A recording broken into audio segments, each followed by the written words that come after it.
हम आपके साथ शुरू करते हैं chapter number 3 telecommunications and networks. इसमें जाने से पहले मुझे सारे बच्चे सोच के बताएंगे।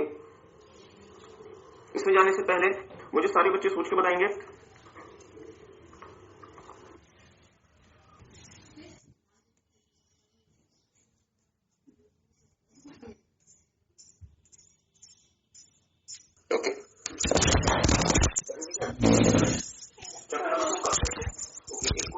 एक स्टूडेंट कह रहा है कि sir chapter number information technology IT, आपको पता है जी ना करो ऐसा।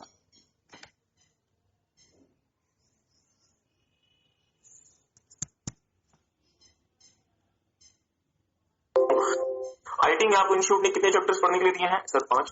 पहला चैप्टर क्या था? सारे बच्चे बताएंगे नाम क्या था? पहले चैप्टर का नाम क्या था? Business process management and IT. बहुत अच्छा। दूसरे चैप्टर का नाम क्या था? Information system and IT fundamental. Information system and IT fundamental. Note नहीं करेंगे। आपने चैप्टर नंबर 2 में देखा था कि इंफॉर्मेशन टेक्नोलॉजी, जिसको हम शॉर्ट में आईटी भी कह दिया करते हैं, इसने दुनिया को दो बहुत महत्वपूर्ण चीजें दी। Information technology has given to very crucial things to the world, और वो दो चीजें क्या हैं? एक है कंप्यूटर और दूसरा है नेटवर्क्स। एक है कंप्यूटर्स और दूसरा है नेटवर्क्स। ध्यान दीजिएगा। और आपने चैप्टर नंबर 2 में देखा था कि कंप्यूटर किन दो चीजों से मिलकर बना होता है? बिल्कुल सही बात है, हार्डवेयर एंड सॉफ्टवेयर। इसको नोट नहीं कर लीजिएगा, इसको नोट नहीं करना। मुझे पता है इतनी सारी नोटिंग आप अगर क्लास में कर लिया करते हैं, इसका यूज क्या होने वाला है आपको? क्या इन चीजों को आप रिवाइज करेंगे घर जाके? नहीं ना, तो रोड़ना। अगर आपको आईटी ने सिर्फ कंप्यूटर्स दे दिया होता तो क्या आपका काम पूरी तरीके से चल जाता? नहीं। कंप्यूटर्स तो हमें मिल गया, अब हम क्या चाहते हैं कि हम उन कंप्यूटर्स को आपस में कनेक्ट कर सके। क्यों कनेक्ट कर सके? ताकि हम एक दूसरे के साथ कम्युनिकेट कर सके। Are you guys getting? क्या मेरी बात किसी को समझ आई? तो जो चैप्टर नंबर 3 आपका, it is all about this networks और टेली कम्युनिकेशन। तो आई होप कि आप मेरे साथ साथ पूरी तरीके से इंटरेक्ट करेंगे और मेरी सारी बातों को बहुत ध्यान से सुनेंगे। तो आपके पास जो बुक्स हैं, कृपया उन बुक्स को ओपन कर लेंगे और हेडिंग देखेंगे टेली कम्युनिकेशन एंड नेटवर्क्स। तो आपका जो चैप्टर है, इसका नाम क्या है? Telecommunication and networks, chapter number 3। बहुत स्लोली हम आपके साथ ये पूरा का पूरा चैप्टर कवर करेंगे। हाँ, इसमें हम आपको कुछ नोट नहीं कराएंगे। जहां कुछ रिक्वायरमेंट होगी वहां पे हम आपको बस नोटिंग कराएंगे, अदरवाइज हम आपको सब कुछ बुक से ही कराएंगे, क्योंकि आईटी में हम चाहते थे कि आपका जो सिलेबस है वो जल्दी मतलब कंप्लीट करा सके, आपको नोट करने में समय ना लगा। चैप्टर का नाम क्या है? टेली कम्युनिकेशन, और दूसरा इन्होंने क्या नाम दिया हुआ है? Networks. Telecommunication and network. इसका मतलब क्या हुआ सर? दो अलग अलग चीज है। पहली चीज क्या है? टेली कम्युनिकेशन, और दूसरी चीज क्या है? नेटवर्क। मुझे पता है टेली कम्युनिकेशन से आप लोग क्या समझते हैं। नोट नहीं करना, अगेन नोट नहीं करना, तो वीडियो वाले बच्चे भी कृपया नोट ना कर। Okay, tele communication.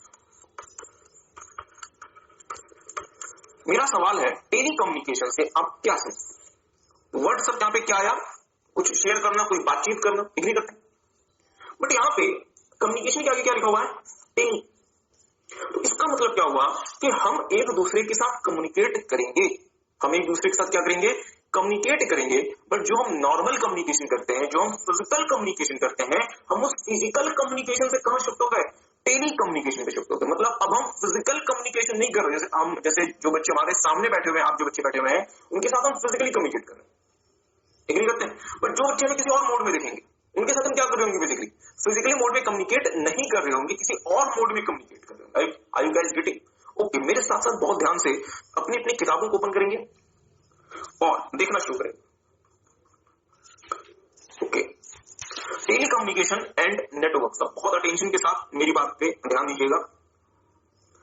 हाँ, देखेंगे, telecommunication refers to exchange of data and information over the network. Telecommunication refers to exchange of data and information over the network। इसका मतलब क्या हुआ? टेलीकम्युनिकेशन क्या है? जहां पे आप डेटा, सर डेटा क्या होता है? ऑलरेडी आपने क्या चैप्टर नंबर 2 में नहीं देखा कि डेटा क्या होता है? और डेटा का प्रोसेस वर्जन क्या होता है? इंफॉर्मेशन। जहां पे आप डेटा और इंफॉर्मेशन को नेटवर्क्स में, ओवर द नेटवर्क्स क्या कर रहे होते हैं? एक्सचेंज कर रहे होते हैं। इसका मतलब क्या हुआ कि यदि आप किसी नेटवर्क के थ्रू डेटा या कम्युनिकेशन को एक्सचेंज करेंगे तो इस पूरे मैकेनिज्म को हम क्या नाम देंगे, टेली कम्युनिकेशन। जहां पे कम्युनिकेशन तो हो रहा है बट वो कम्युनिकेशन किसकी मदद से हो रहा है, नेटवर्क्स की मदद से हो रहा है। तो सर सवाल बनता है फिर नेटवर्क क्या होता है। नेटवर्क तो समझ आने सर कि आपने कह दिया कि चलिए टेली कम्युनिकेशन क्या है, जहां पे डेटा और इन्फॉर्मेशन हम किसके मदद से एक्सचेंज कर रहे हैं, नेटवर्क की मदद से। तो सर ये भी तो बताया ना कि नेटवर्क क्या होता है। हमें तो बस एक चीज पता है, क्या हमें एक चीज पता है कि हम सोशल नेटवर्क से बहुत ज्यादा आपस में कनेक्टेड रहते हैं, जैसे फेसबुक हो गया, व्हाट्सएप हो गया, टेलीग्राम हो गया। तो ये भी क्या है, नेटवर्क, या फिर ये भी क्या है, नेटवर्किंग के मैकेनिज्म। ठीक है, तो अब मेरे साथ देखिएगा नेटवर्क क्या होता है। On the other hand network refers to network refers to collection of computers. Network refers to collection of computers, servers and other network devices connected to each other.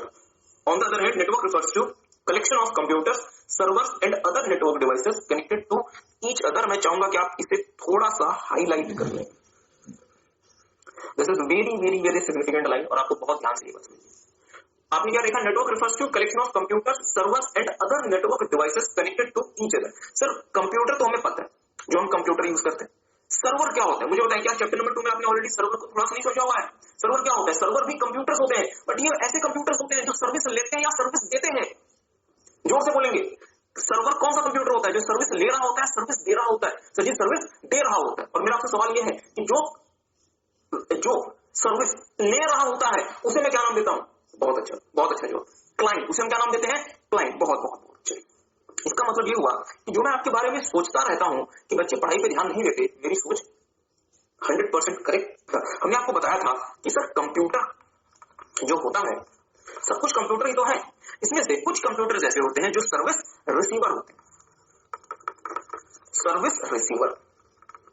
और सर अगर कोई सर्विस रिसीवर है तो कोई service provider भी होगा, कोई service provider भी होगा। एग्री करते हैं? तो वो कंप्यूटर जिसका काम सर्विस प्रोवाइड करना है उसे हम क्या नाम देते हैं, सर ये सर्व करने वाला है किसी दूसरे को, तो it is called in computer language server. और जो कंप्यूटर सर्विस का रिसीवर होगा इसे हम टेक्निकली क्या कहते हैं, क्लाइंट। इसे हम क्या कहते हैं, क्लाइंट। आई गाइस गेटिंग? सर गेटिंग क्या करनी है तो आपको ऑलरेडी पता है चैप्टर नंबर 2 से। ओके मुझे पता है चैप्टर नंबर 2 में आपने देखा था सर्वर सिर्फ एक प्रकार का होता है जो कहलाता है ओके। मेरे कुछ बोलने से पहले आपने रिस्पॉन्ड कर दिया। वीडियो वाले बच्चे हमारे साथ इंटरेक्ट करेंगे। सर्वर कितने प्रकार का होता है, वीडियो वाले बच्चे अब वीडियो वाले बच्चे बताएंगे, नहीं आप लोग भी बताएं। हाँ सही बात, फाइल सर्वर, प्रिंट सर्वर, बहुत अच्छा, और वेब सर्वर, और बहुत अच्छा डेटाबेस सर्वर, और बहुत अच्छा नेटवर्क सर्वर, बहुत अच्छा मेल सर्वर, एप्लीकेशन, बहुत अच्छा। आज का दिन लगता है बहुत अच्छा है, मतलब दिन तो खैर सारे अच्छे होते हैं, बट आज का जो दिन है उसमें आप लोग काफी अच्छे जवाब दे रहे हैं, इसलिए आज का दिन बहुत अच्छा। ओके ध्यान दीजिएगा। तो आपने क्या देखा कि सर्वर बहुत तरह के होते हैं, file, print, web, data.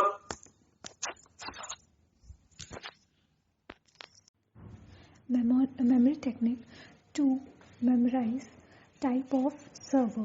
There are total 7 server. Okay. So memory technique is application या वेब के डेटाबेस से नेटवर्क को कनेक्ट करके फाइल को मेल करो या प्रिंट करो। I repeat, memory technique is application या वेब के डेटाबेस से नेटवर्क को कनेक्ट करके फाइल को मेल करो या प्रिंट करो।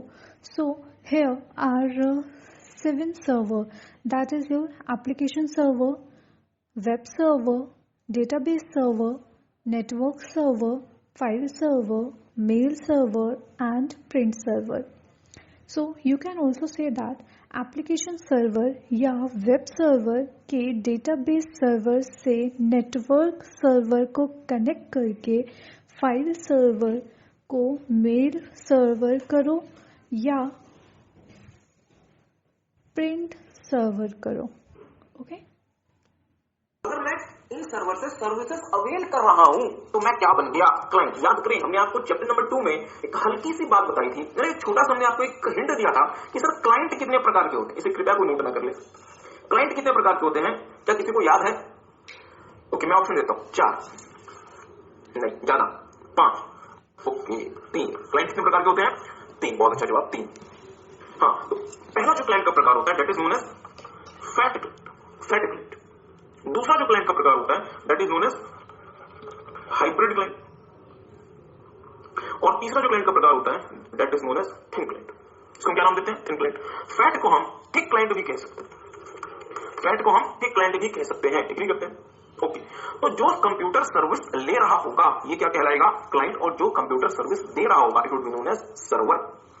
क्या मेरी बात आप समझ पाए?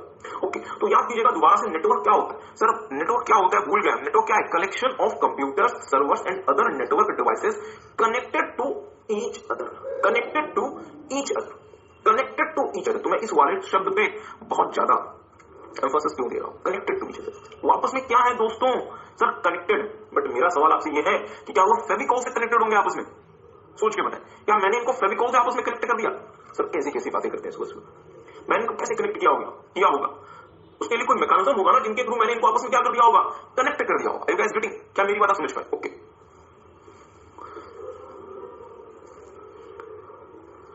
तो एक काम कीजिएगा, थोड़ा सा आगे देखिएगा। Telecommunication networks are very important part of information technology and information system. Telecommunication network जो होते हैं वो इंफॉर्मेशन टेक्नोलॉजी और इंफॉर्मेशन सिस्टम के बहुत महत्वपूर्ण पार्ट होते हैं। इसलिए मुझे बताएंगे, अगर आज के समय किसी भी कंपनी को मार्केट में सर्वाइव करना है, कंपीट करना है, तो क्या उसे टेलीकम्युनिकेशन के बारे में पता होना चाहिए? फ्यूचर में जब आप सीए बन के अपनी सीए फर्म बनाएंगे तो क्या आपको टेलीकम्युनिकेशन के बारे में पता होना चाहिए? क्या आपको नेटवर्क के बारे में पता होना चाहिए? बहुत बहुत इंपॉर्टेंट है। ओके, तो काम कीजिएगा, एक छोटी सी फिगर बना लीजिएगा। यहाँ पे जो स्पेस जो खाली है आपके पास जो बुक में, तो वीडियो वाले बच्चे भी यहाँ पे जो फिगर होता है स्पेस छोड़ा हुआ है, प्लीज मेरी बात पे बहुत बहुत बहुत ज्यादा ध्यान दीजिएगा। जो आप नेटवर्क क्रिएट करते हैं कंप्यूटर्स को, डिवाइसेस को, सर्वर्स को आपस में कनेक्ट करने के लिए, हो सकता है कि वो नेटवर्क आपने सिर्फ और सिर्फ अपने कंपनी के लिए क्रिएट किया। कैसा हो सकता है कि वो नेटवर्क आपने सिर्फ और सिर्फ अपनी कंपनी के, अपने इंप्लॉइज के लिए क्रिएट किया? जैसे sir for example Maruti Suzuki India limited के भारत में हजारों इंप्लॉइज, तो हो सकता है कि मारुति सुजुकी इंडिया लिमिटेड ने अपने इंप्लॉइज को के कंप्यूटर्स को आपस में कनेक्ट कर दिया होगा ताकि उस नेटवर्क की मदद से इंप्लॉइज एक दूसरे के साथ डेटा और इंफॉर्मेशन एक्सचेंज कर सकते हैं। क्या मेरी बात आप समझ पाए? क्या मेरी बात आप समझ पाए? ओके, जैसे फॉर एग्जांपल, बहुत ध्यान से मेरी बात को सुनिएगा, तो आपको थोड़ी सी बात बताएंगे बस। ज्यादा हम फिलहाल आपके साथ यहाँ पे इस दुनिया में organization needs very strong telecommunication capabilities so that it can be connected within itself. It can be connected within itself. मतलब एक ऑर्गेनाइजेशन खुद में ही कनेक्टेड हो, ऑर्गेनाइजेशन के सारे इंप्लॉइज एक दूसरे के साथ कनेक्टेड हो, तो इसे हम क्या नाम देंगे? Intranet with its business partners. तो अगर आपने अपने इंटरनेट का एक्सेस अपने सप्लायर्स को, वेंडर्स को, बिजनेस पार्टनर्स को दे दिया, तो आपने इंटरनेट को एक्सटेंड कर दिया और आपने उसे क्या बना दिया? Extranet and with the outside world. और मुझे पता है मारुति का काम क्या सिर्फ और सिर्फ अपने इंप्लॉइज, अपने बिजनेस पार्टनर्स से ही कनेक्ट होकर हो जाएगा, या मारुति को पूरी दुनिया के साथ कनेक्ट होना पड़ेगा? सर मारुति को पूरी दुनिया के साथ कनेक्ट होना पड़ेगा, और जिस नेटवर्क की मदद से पूरी दुनिया एक दूसरे के साथ कनेक्टेड है उस नेटवर्क को हम क्या नाम देते हैं? इंटरनेट नाम देते हैं। क्या मेरी बात किसी को समझ आ रही है? ओके, अब मेरी बात को थोड़ा सा ध्यान दीजिएगा। मैं कुछ और आपको इसको, इस वाले टॉपिक को हम थोड़ा सा और एक्सटेंड करना चाहते हैं और आपको एक और बात बोलना चाहते हैं। सर बोल दो, हमने जो इंटरनेट बनाया, मुझे बताएंगे ये जो इंटरनेट है ये कंपनी के एक्सक्लूसिव यूज के लिए होता है? बिल्कुल सही बात है। और इंटरनेट को हम, अगर आपकी कंपनी छोटी सी कंपनी है, लेट्स से कि लेट्स से एक सीए का ऑफिस है, एक सीए का ऑफिस है जिसमें 4 सीएस हैं, जिसमें 15-20 आर्टिकल्स हैं, एक बड़े से फ्लोर में, एक फ्लोर में उनका ऑफिस। तो सीए सर ने एक नेटवर्क क्रिएट किया हुआ है जो कि उनके एम्प्लॉइज को, उनके आर्टिकल्स को, उनके बाकी सीएस को कनेक्ट करता है। तो वो नेटवर्क कैसा नेटवर्क कहलाएगा? बहुत अच्छा, इंटरनेट कहलाएगा।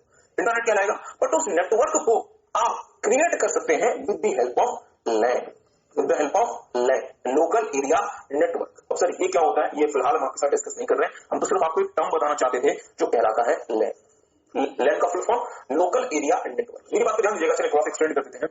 यदि मुझे एक छोटे से स्पेस में इन द सेंस कि एक ऑफिस हो गया, एक बिल्डिंग हो गई, एक फैक्ट्री हो गई, कोई क्लासरूम हो गया, अगर मुझे एक छोटे से स्पेस में डिवाइसेस को, कंप्यूटर्स को आपस में इंटरकनेक्ट करना हो तो मैं क्या यूज कर सकता हूं? लैन यूज कर सकता हूं। और मैं लैन की मदद से, लोकल एरिया नेटवर्क की मदद से मैं उन डिवाइसेस को आपस में कनेक्ट कर सकता हूं। क्या मेरी बात किसी को समझ आ रही है? तो आपको एक दो और बातें थोड़ा सा एक्सटेंड कर देते हैं ताकि आप जब आगे बढ़ेंगे इस वाले चैप्टर में आपको लगेगा कि सर ये सारी की सारी बातें तो हमने ऑलरेडी थोड़ी बहुत समझी ली। चलिए एक काम करते हैं, सीए ऑफिस का एग्जांपल लेते हैं। इवन ऑफिस में बहुत सारे बच्चों ने इस चीज को प्रैक्टिकली अपने ऑफिस में देखा होगा। एक सीए सर के ऑफिस में let's there are 6 computers, sir 6 computer. हाँ, बच्चा कह रहा है कि सर ऑफिस छोटा है। हाँ, अभी उन्होंने नया शुरू किया है ऑफिस, जैसे जैसे वो बड़ा होगा वैसे वैसे कंप्यूटर की संख्या बढ़ती जाएगी। तो आपने नया अपना ऑफिस शुरू किया, देयर आर 6 कंप्यूटर्स।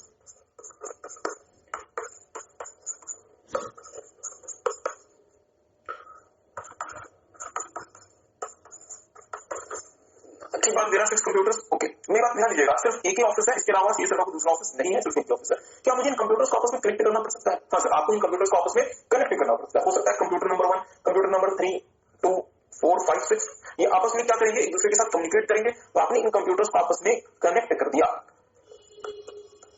और आपने एक छोटा सा नेटवर्क क्रिएट कर दिया। मेरी बात का ध्यान दीजिएगा, ये जो कंप्यूटर का नेटवर्क है ये किसके द्वारा एक्सेसिबल है? सिर्फ और सिर्फ इस ऑफिस के कर्मचारियों द्वारा। इसका मतलब क्या हुआ, सी ऑफिस ने क्या क्रिएट कर दिया? इंट्रानेट क्रिएट कर दिया। क्या क्रिएट कर दिया? इंट्रानेट। मेरा आपसे छोटा सा सवाल है, इंट्रानेट को आपने जिस टेक्नोलॉजी से क्रिएट किया या जैसे क्रिएट किया, जिस मैकेनिज्म से क्रिएट किया, इसे हम नाम देते हैं लैन, लोकल एरिया नेटवर्क। इसका मतलब ये हुआ कि आपने लैन की मदद से इंट्रानेट क्रिएट कर दिया।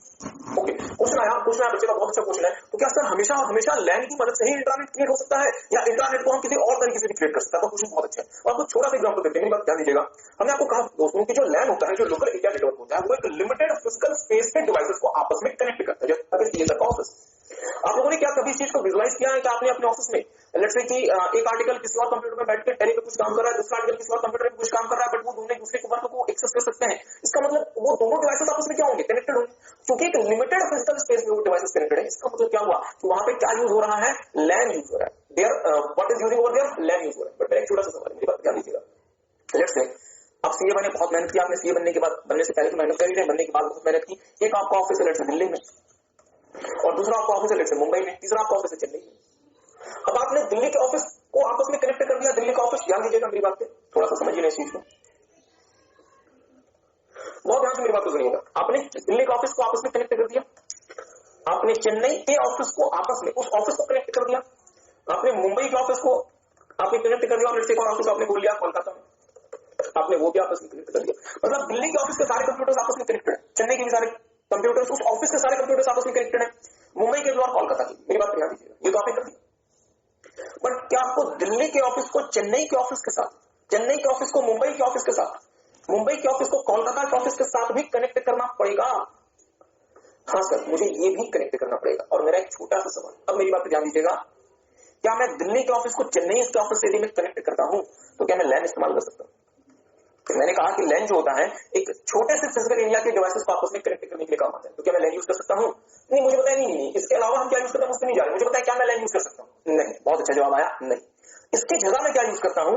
इसकी जगह में यूज करता हूं मैन, और दूसरा मैं क्या यूज करता हूं? वैन। अब सर ये क्या हो रहा है, ये बात अभी आपको समझ नहीं आएगी, धीरे धीरे आप ये सब समझेंगे। क्योंकि बच्चे ने क्वेश्चन पूछा था कि सर क्या इंट्रानेट सिर्फ और सिर्फ लैन की मदद से क्रिएट होता है? तो हमने आपको कहा नहीं, इंट्रानेट को में हम मैन भी यूज कर सकते हैं और वैन भी यूज कर सकते हैं। ठीक बात है। तो ये बातें फिलहाल अभी हमारे समझने की नहीं है, अभी तो हम अपने छोटे से टास्क पे फोकस करें। तो आई होप कि आपने ये फोटो बना ली होगी। सारे बच्चे फोटो बना लें। ओके, चलिए एक और क्वेश्चन आया, उन्होंने पूछा कि सर क्या ये जरूरी है कि सारे के सारे सीएस के ऑफिस में मतलब लैन बना ही होगा या वो कंप्यूटर ऑफिस में कनेक्ट करेंगे? अब मैं इसका क्या जवाब दूं? आप अपनी डिग्री क्वालिफाई कर लें और आपको विद इन और फाइनली अपने आर्टिकल्स के कंप्यूटर्स को आपको खुद के कंप्यूटर के साथ कनेक्ट करना पड़ेगा, अदरवाइज आप काम नहीं कर सकेंगे। ओके, चलिए आई होप कि आपके क्वेश्चंस का आंसर मिला। अब मेरी बात पे ध्यान दीजिएगा, advantages of computer network, telecommunication network का बहुत ध्यान से मेरी बात को सुनिएगा। Advantages of computer network, telecommunication network. Sir जी कंप्यूटर नेटवर्क या टेलीकम्युनिकेशन नेटवर्क का क्या एडवांटेज है? मेरी बात पे ध्यान दीजिएगा, बहुत ध्यान से मेरी बात को सुनिएगा। कंप्यूटर नेटवर्क होता है दो या दो से ज्यादा कंप्यूटर्स को आपस में कनेक्ट करना, उसे हम क्या नाम देते हैं? Computer network. इसका क्या एडवांटेज? सिर्फ एक ही बहुत बड़ा एडवांटेज होता है, वो कहलाता है शेयरिंग। मतलब अगर आपने दो कंप्यूटर्स आपस में कनेक्ट कर दिया तो एक कंप्यूटर में रखी गई फाइल को आप शेयर कर सकते हैं दूसरे कंप्यूटर में, और दूसरा कंप्यूटर से क्या कर सकता है? एक्सेस कर सकता है। मेरी बातें बहुत ज्यादा ध्यान दीजिएगा, अदरवाइज आपको ये बातें समझ नहीं आएंगी, क्योंकि मेरा उद्देश्य आपको सिर्फ और सिर्फ पढ़ाना नहीं है, आपको याद कैसे रही चीजें, मुझे मेरा ऑब्जेक्टिव ये भी है। तो मेरी बात पर ध्यान दीजिएगा, नोट वोट नहीं करना आपको, नथिंग टू बी नोटेड। मेरी बात पर ध्यान दीजिएगा। लेट्स से ये आर्टिकल का कंप्यूटर है और ये सीएसआर का कंप्यूटर। अब अगर आपने इन दोनों कंप्यूटर्स को आपस में कनेक्ट कर दिया तो मुझे बताएं आपने क्या क्रिएट कर दिया? जोर से बोलेंगे, और जोर से। सर ठंड में कितनी जोर से बोलोगे? ठीक बात, आपने क्या क्रिएट कर दिया? Computer network. What you have created? Just computer network. बहुत अच्छी बात। मुझे बताएंगे ये कंप्यूटर नेटवर्क जो आपने क्रिएट कर दिया, अब इसका सबसे पहला एडवांटेज क्या होगा? ये जो आर्टिकल का कंप्यूटर है, लेकिन जिसे नहीं बनाना, ये फोटो नहीं बनानी, जहां पे भी आपको फिगर बनाने की रिक्वायरमेंट होगी दोस्तों, वहां पे हम आपको बताएंगे और आपको आपसे वो फोटो बनवाएंगे, आपके नंबर अच्छे आएंगे। इससे ज्यादा खुशी की बात हमारे लिए क्या होगी। अब ये आर्टिकल, इस आर्टिकल में लेट्स से एक प्रोजेक्ट फाइल तैयार की थी क्लाइंट के लिए। इस फाइल को इसे क्या करना है, अपने सीए सर्कल को शेयर करना। इस फाइल को क्या करना है, शेयर करना है। और वो शेयरिंग कब पॉसिबल थी, अगर आप इन दोनों, so these are the two very important advantages of computer network, sharing और एक्सेस। शेयरिंग तीन चीजों की, ध्यान दीजिएगा, शेयरिंग तीन चीजों की। सबसे पहला फाइल, हम कोई भी फाइल शेयर कर सकते हैं कंप्यूटर नेटवर्क की मदद से। दूसरा रिसोर्स, मुझे बताएंगे कंप्यूटर सिस्टम में क्या सिर्फ फाइल होती है, बहुत सारी चीजें होती है। क्या चैप्टर नंबर 2 में आपने ऑलरेडी इस बात को थोड़ा सा समझा हुआ है। क्या स्टोरेज एक रिसोर्स होता है कंप्यूटर का? हाँ सर। क्या बाकी चीजें भी हो सकती है? हम आपके साथ देखेंगे। और तीसरा बहुत इंपॉर्टेंट, डेटाबेस। मुझे बताएंगे, आप किसी बैंक में गए, बैंक में आप जिस भी डेस्क में जाते हैं, आपसे आपका अकाउंट नंबर पूछा जाता है और आपके डेटाबेस को एक्सेस कर लिया जाता है। इसका मतलब क्या हुआ कि बैंक ने आपकी जानकारियां उठाई होंगी और एक सेंट्रल डेटाबेस में जमा किया होगा और उस डेटाबेस को क्या कर दिया होगा, शेयर कर दिया होगा अपने इंप्लॉइज को। तो मैं जब डेटाबेस को शेयर करता हूं तो वो डेटाबेस किसमें चेंज हो जाता है, शेयर्ड डेटाबेस। प्लीज ध्यान दीजिए, वो डेटाबेस किसमें चेंज हो जाता है, शेयर्ड डेटाबेस में। ठीक बात है।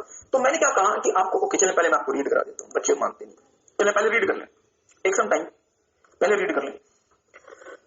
Advantages of computer network, telecommunication network. Major advantages of computer network or telecommunication networks are as follows. ध्यान दीजिएगा, file sharing. Computer network allows organisation to share file with others. Computer network की मदद से आप क्या कर सकते हैं, अलग अलग लोगों के साथ फाइल शेयर कर सकते हैं। एक कंप्यूटर की फाइल दूसरे कंप्यूटर में शेयर कर सकते हैं। तो मुझे बताएंगे, जितना ज्यादा कंप्यूटर्स आपके नेटवर्क में कनेक्टेड होंगे, शेयरिंग उतनी ज्यादा स्ट्रॉन्ग होती जाएगी। हर कोई अपने अपने फाइल शेयर कर सकता है। ओके। दूसरा resource sharing.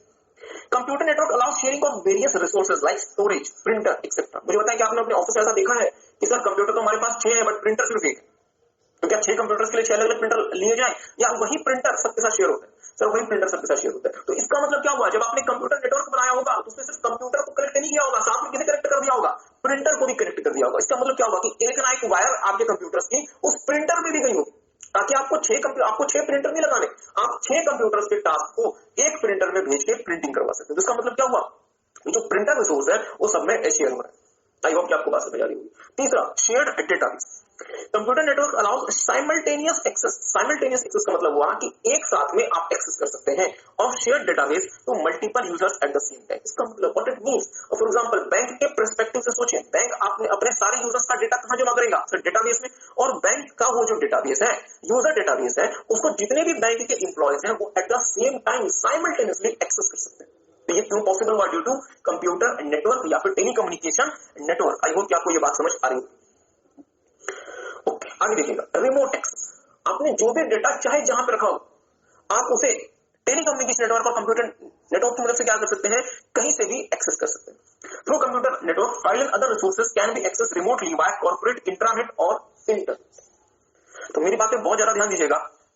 Let's say mister A, एक आर्टिकल है, उनका कंप्यूटर अगले रूम में पड़ा हुआ है, सीए सर किसी और रूम में मींस अपने केबिन पे बैठे हैं।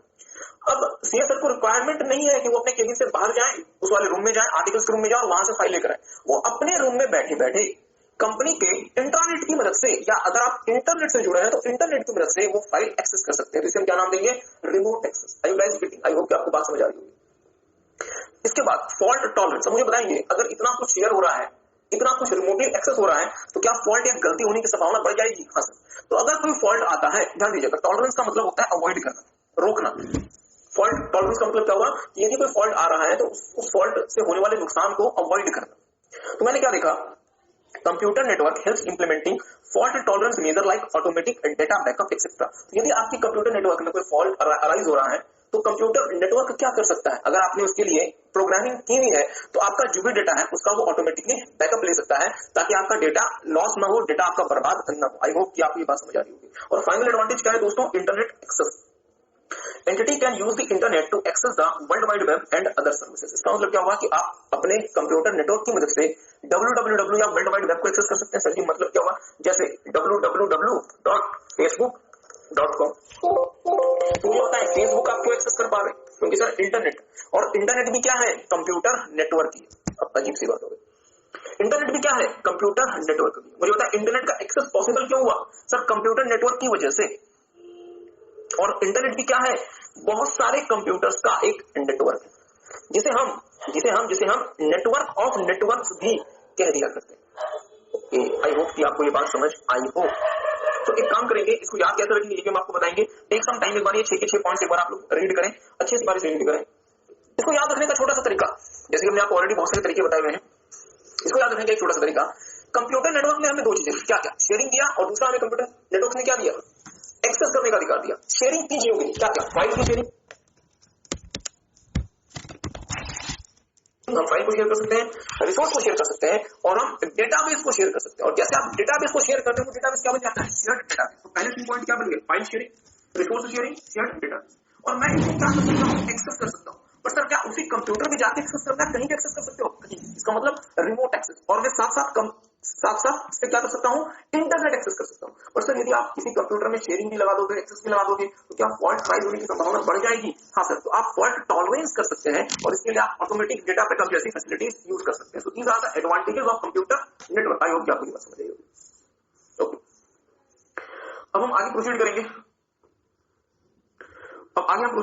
Business value of telecommunication. मेरी बात दोस्तों ध्यान दीजिएगा। आपने जैसे स्ट्रेटेजिक मैनेजमेंट में लिखा हुआ है कि आज के समय बिजनेस करना बहुत ज्यादा कॉम्पिटिटिव होता जा रहा है, क्योंकि आपका एनवायरमेंट ज्यादा से ज्यादा अनसर्टन हो रहा है, एवरीथिंग इज गोइंग ऑन। तो इसलिए कंपनीज के लिए बहुत जरूरी है दोस्तों कि वो क्या इस्तेमाल करें। ओके, टेलीकम्युनिकेशन नेटवर्क या टेलीकम्युनिकेशन में बिजनेस को क्या वैल्यू, क्या फायदे पहुंचे, थोड़ा सा देखिएगा। Telecommunication related technologies has provided the following strategic capabilities to the business, to the organization. बहुत ध्यान से मेरी बात सुनिएगा। Telecommunication related technologies has provided the following strategic capabilities। तो आपको बहुत ध्यान से मेरी बातों को सुनना है, क्योंकि एग्जाम में एमसीक्यू में क्वेश्चन आ सकता है कि भाई क्या क्या स्ट्रेटेजिक कैपेबिलिटीज टेलीकम्युनिकेशन ने बिजनेस को दी है। तो सर क्या क्या स्ट्रेटेजिक कैपेबिलिटीज टेलीकम्युनिकेशन ने बिजनेस को दी है? सबसे पहला, ओवरकम ज्योग्राफिकल या फिर ज्योग्राफिक बैरियर्स। टेलीकम्युनिकेशन की मदद से बिजनेस ऑर्गेनाइजेशन ज्योग्राफिक बैरियर्स को ओवरकम कर सकता है। ओवरकम का मतलब क्या होता है? ओके बच्चा पूछा, ओवरकम का मतलब क्या होता है? ओवरकम का मतलब होता है पार पाना। पार पाने का मतलब का मीनिंग क्या होगा, क्या किसी चीज को, किसी परेशानी से वो रिमूव कर दे। ओके, ज्योग्राफिक बैरियर्स जैसे जैसे फॉर एग्जांपल मुझे बताएंगे, एप्पल इंडिया और इसका पेरेंट कौन है, एप्पल यूएसए। तो क्या एप्पल यूएसए को एप्पल इंडिया की जानकारी एक्सेस करनी होगी ताकि वो अपनी पॉलिसीज बना सके, वो अपने फाइनेंशियल रिपोर्ट्स बना सके। तो एप्पल इंडिया की जानकारी एप्पल यूएसए इतने दूर बैठा कैसे एक्सेस कर पा रहा है, ड्यू टू टेलीकम्युनिकेशन। तो मुझे बताएं, क्या टेलीकम्युनिकेशन ने एप्पल यूएसए को मदद की इस चीज में कि वो ज्योग्राफिक बैरियर्स ओवरकम कर सके? टेलीकम्युनिकेशन के आ जाने के बाद ज्योग्राफिकल बैरियर जैसी कोई चीज दुनिया में नहीं रही, और आप दुनिया में किसी के साथ भी कम्युनिकेट कर सकते हैं। आई होप आपको ये बात समझ आई होगी। ओके, दूसरा, ओवरकम टाइम बैरियर। अगर आपको, मुझे बताएंगे क्या आप रात को 3 बजे फेसबुक चला सकते हैं? सर कैसी कैसी बातें करते नहीं, मतलब चला सकते हैं। हाँ, ऐसा होना तो नहीं चाहिए। फेसबुक के लिए एक प्रपोजल गया था कि भाई फेसबुक को ना, रात को फेसबुक को बैन कर दिया जाए, क्योंकि आज के समय बहुत सारे बच्चे ना वो रात को सोते कम, फेसबुक और यूट्यूब भी ज्यादा लगे रहते हैं। बट एनी हाउ, क्या आप फेसबुक से डेटा रात को एक्सेस कर सकते हैं? हाँ, सुबह एक्सेस कर सकते हैं। Any time you can access the data. मतलब इसका मतलब ये हुआ कि क्या टाइम का कोई कंस्टेंट बचा कि रात को आप डेटा एक्सेस नहीं कर सकते या सुबह डेटा एक्सेस नहीं कर सकते? नहीं, you can access data 24/7। You can getting? तो ये क्यों हो पाया? Due to telecommunication network. एक बात, बहुत अच्छा सवाल है। ओके, हाँ, एक बच्चे ने पूछा, किसी बात बताओ, आपने कहा 24/7। अगर सीएसआर के ऑफिस में आर्टिकल ने, मैं दिखा देता हूँ, थोड़ा सा देखिएगा। आर्टिकल 3 में, जो कि हमारा बहुत महत्वपूर्ण आर्टिकल है, आर्टिकल 3, अगर ये शाम को 6 बजे जाता है और अपना कंप्यूटर, ओके। तीसरा, ओवरकम कॉस्ट बैरियर टेलीकम्युनिकेशन की मदद से दोस्तों। तो मुझे बताया, एप्पल इंडिया को अगर कोई फाइल एप्पल यूएसए भेजनी है, तो अगर टेलीकम्युनिकेशन नहीं होता तो उनको फिजिकली जाना पड़ता है, हवाई जहाज में बैठते, अमेरिका लेके जाते, इतना ज्यादा खर्चा आता। अब वो फ्री ऑफ कॉस्ट एक तरह से ईमेल कर सकते हैं जानकारी। तो मुझे बताया, क्या कॉस्ट बहुत ज्यादा कम नहीं हो गई? हाँ सर। लेट्स से किसी अमेरिकन कंपनी को भारत में बिजनेस करना है, तो अब वो बहुत आसानी से भारत में अपना बिजनेस कर सकती है ड्यू टू टेलीकम्युनिकेशन। एग्री करते हैं? अगेन कॉस्ट क्या हो गया आपकी, कम। देखिएगा, telecommunication network helps organization to reduce the cost of conducting the business. Telecommunication network की मदद से ऑर्गेनाइजेशन जो है वो बिजनेस करने की कॉस्ट को क्या कर सकती है, रिड्यूस कर सकती है। और finally, overcome structural barrier. So this is very important, structural barrier. मैं आपको छोटी सी बात बताना चाहूंगा,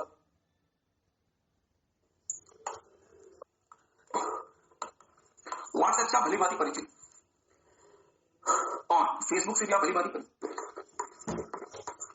फेसबुक को डील करने के लिए गूगल कंपनी ने गूगल प्लस लॉन्च किया और व्हाट्सएप को डील करने के लिए गूगल कंपनी ने गूगल एलो लॉन्च किया। अपने शायद एलो का नाम भी सुना होगा, गूगल प्लस का नाम आपने शायद सुना होगा।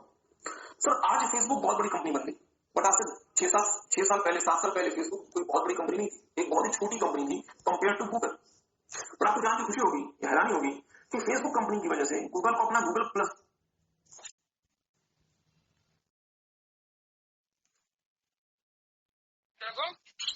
ना पिट्टी सी ये भी मेलो ड्रामा करना सीख गई है।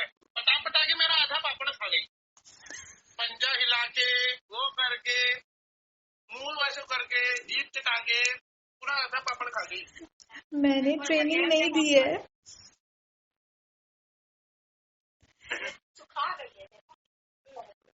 हाँ, जय माता दी उमा।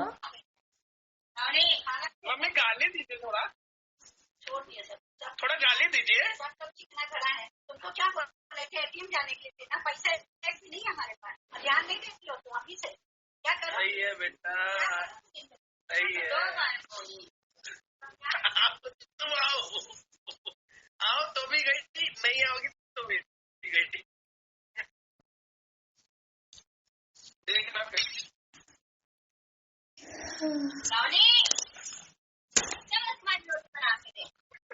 चलो चलो आओ। सुकड़ गई हो, पतले हुए तो मम्मी बोलने लगी थी हमें भी कि सुकड़ गए हो, बेकार लग रहे हो। कौन हम सुकड़ के बेकार लग रहे हैं?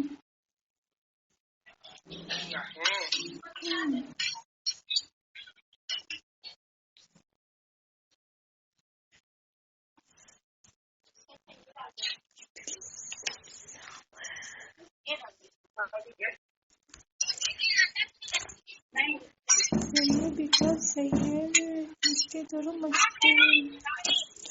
ये यार मोटे तो तभी अच्छा था, पतले हो गए तो देखो कैसी टेढ़ा मेढ़ा चेहरा दिख रहा है। मम्मी सांभर में सांभर मसाला भी डलता है। नहीं ठीक है, ये देखो ये देखो ये देखो, ब्राउनी अब नहीं मिलेगा, चूतिया बना बना के खा लियो तुम मेरा आधा पापड़। चलो जाओ जाओ, ड्रामेबाज औरत, सब ड्रामेबाज है। पड़ा और एलो भी बंद करना पड़ा।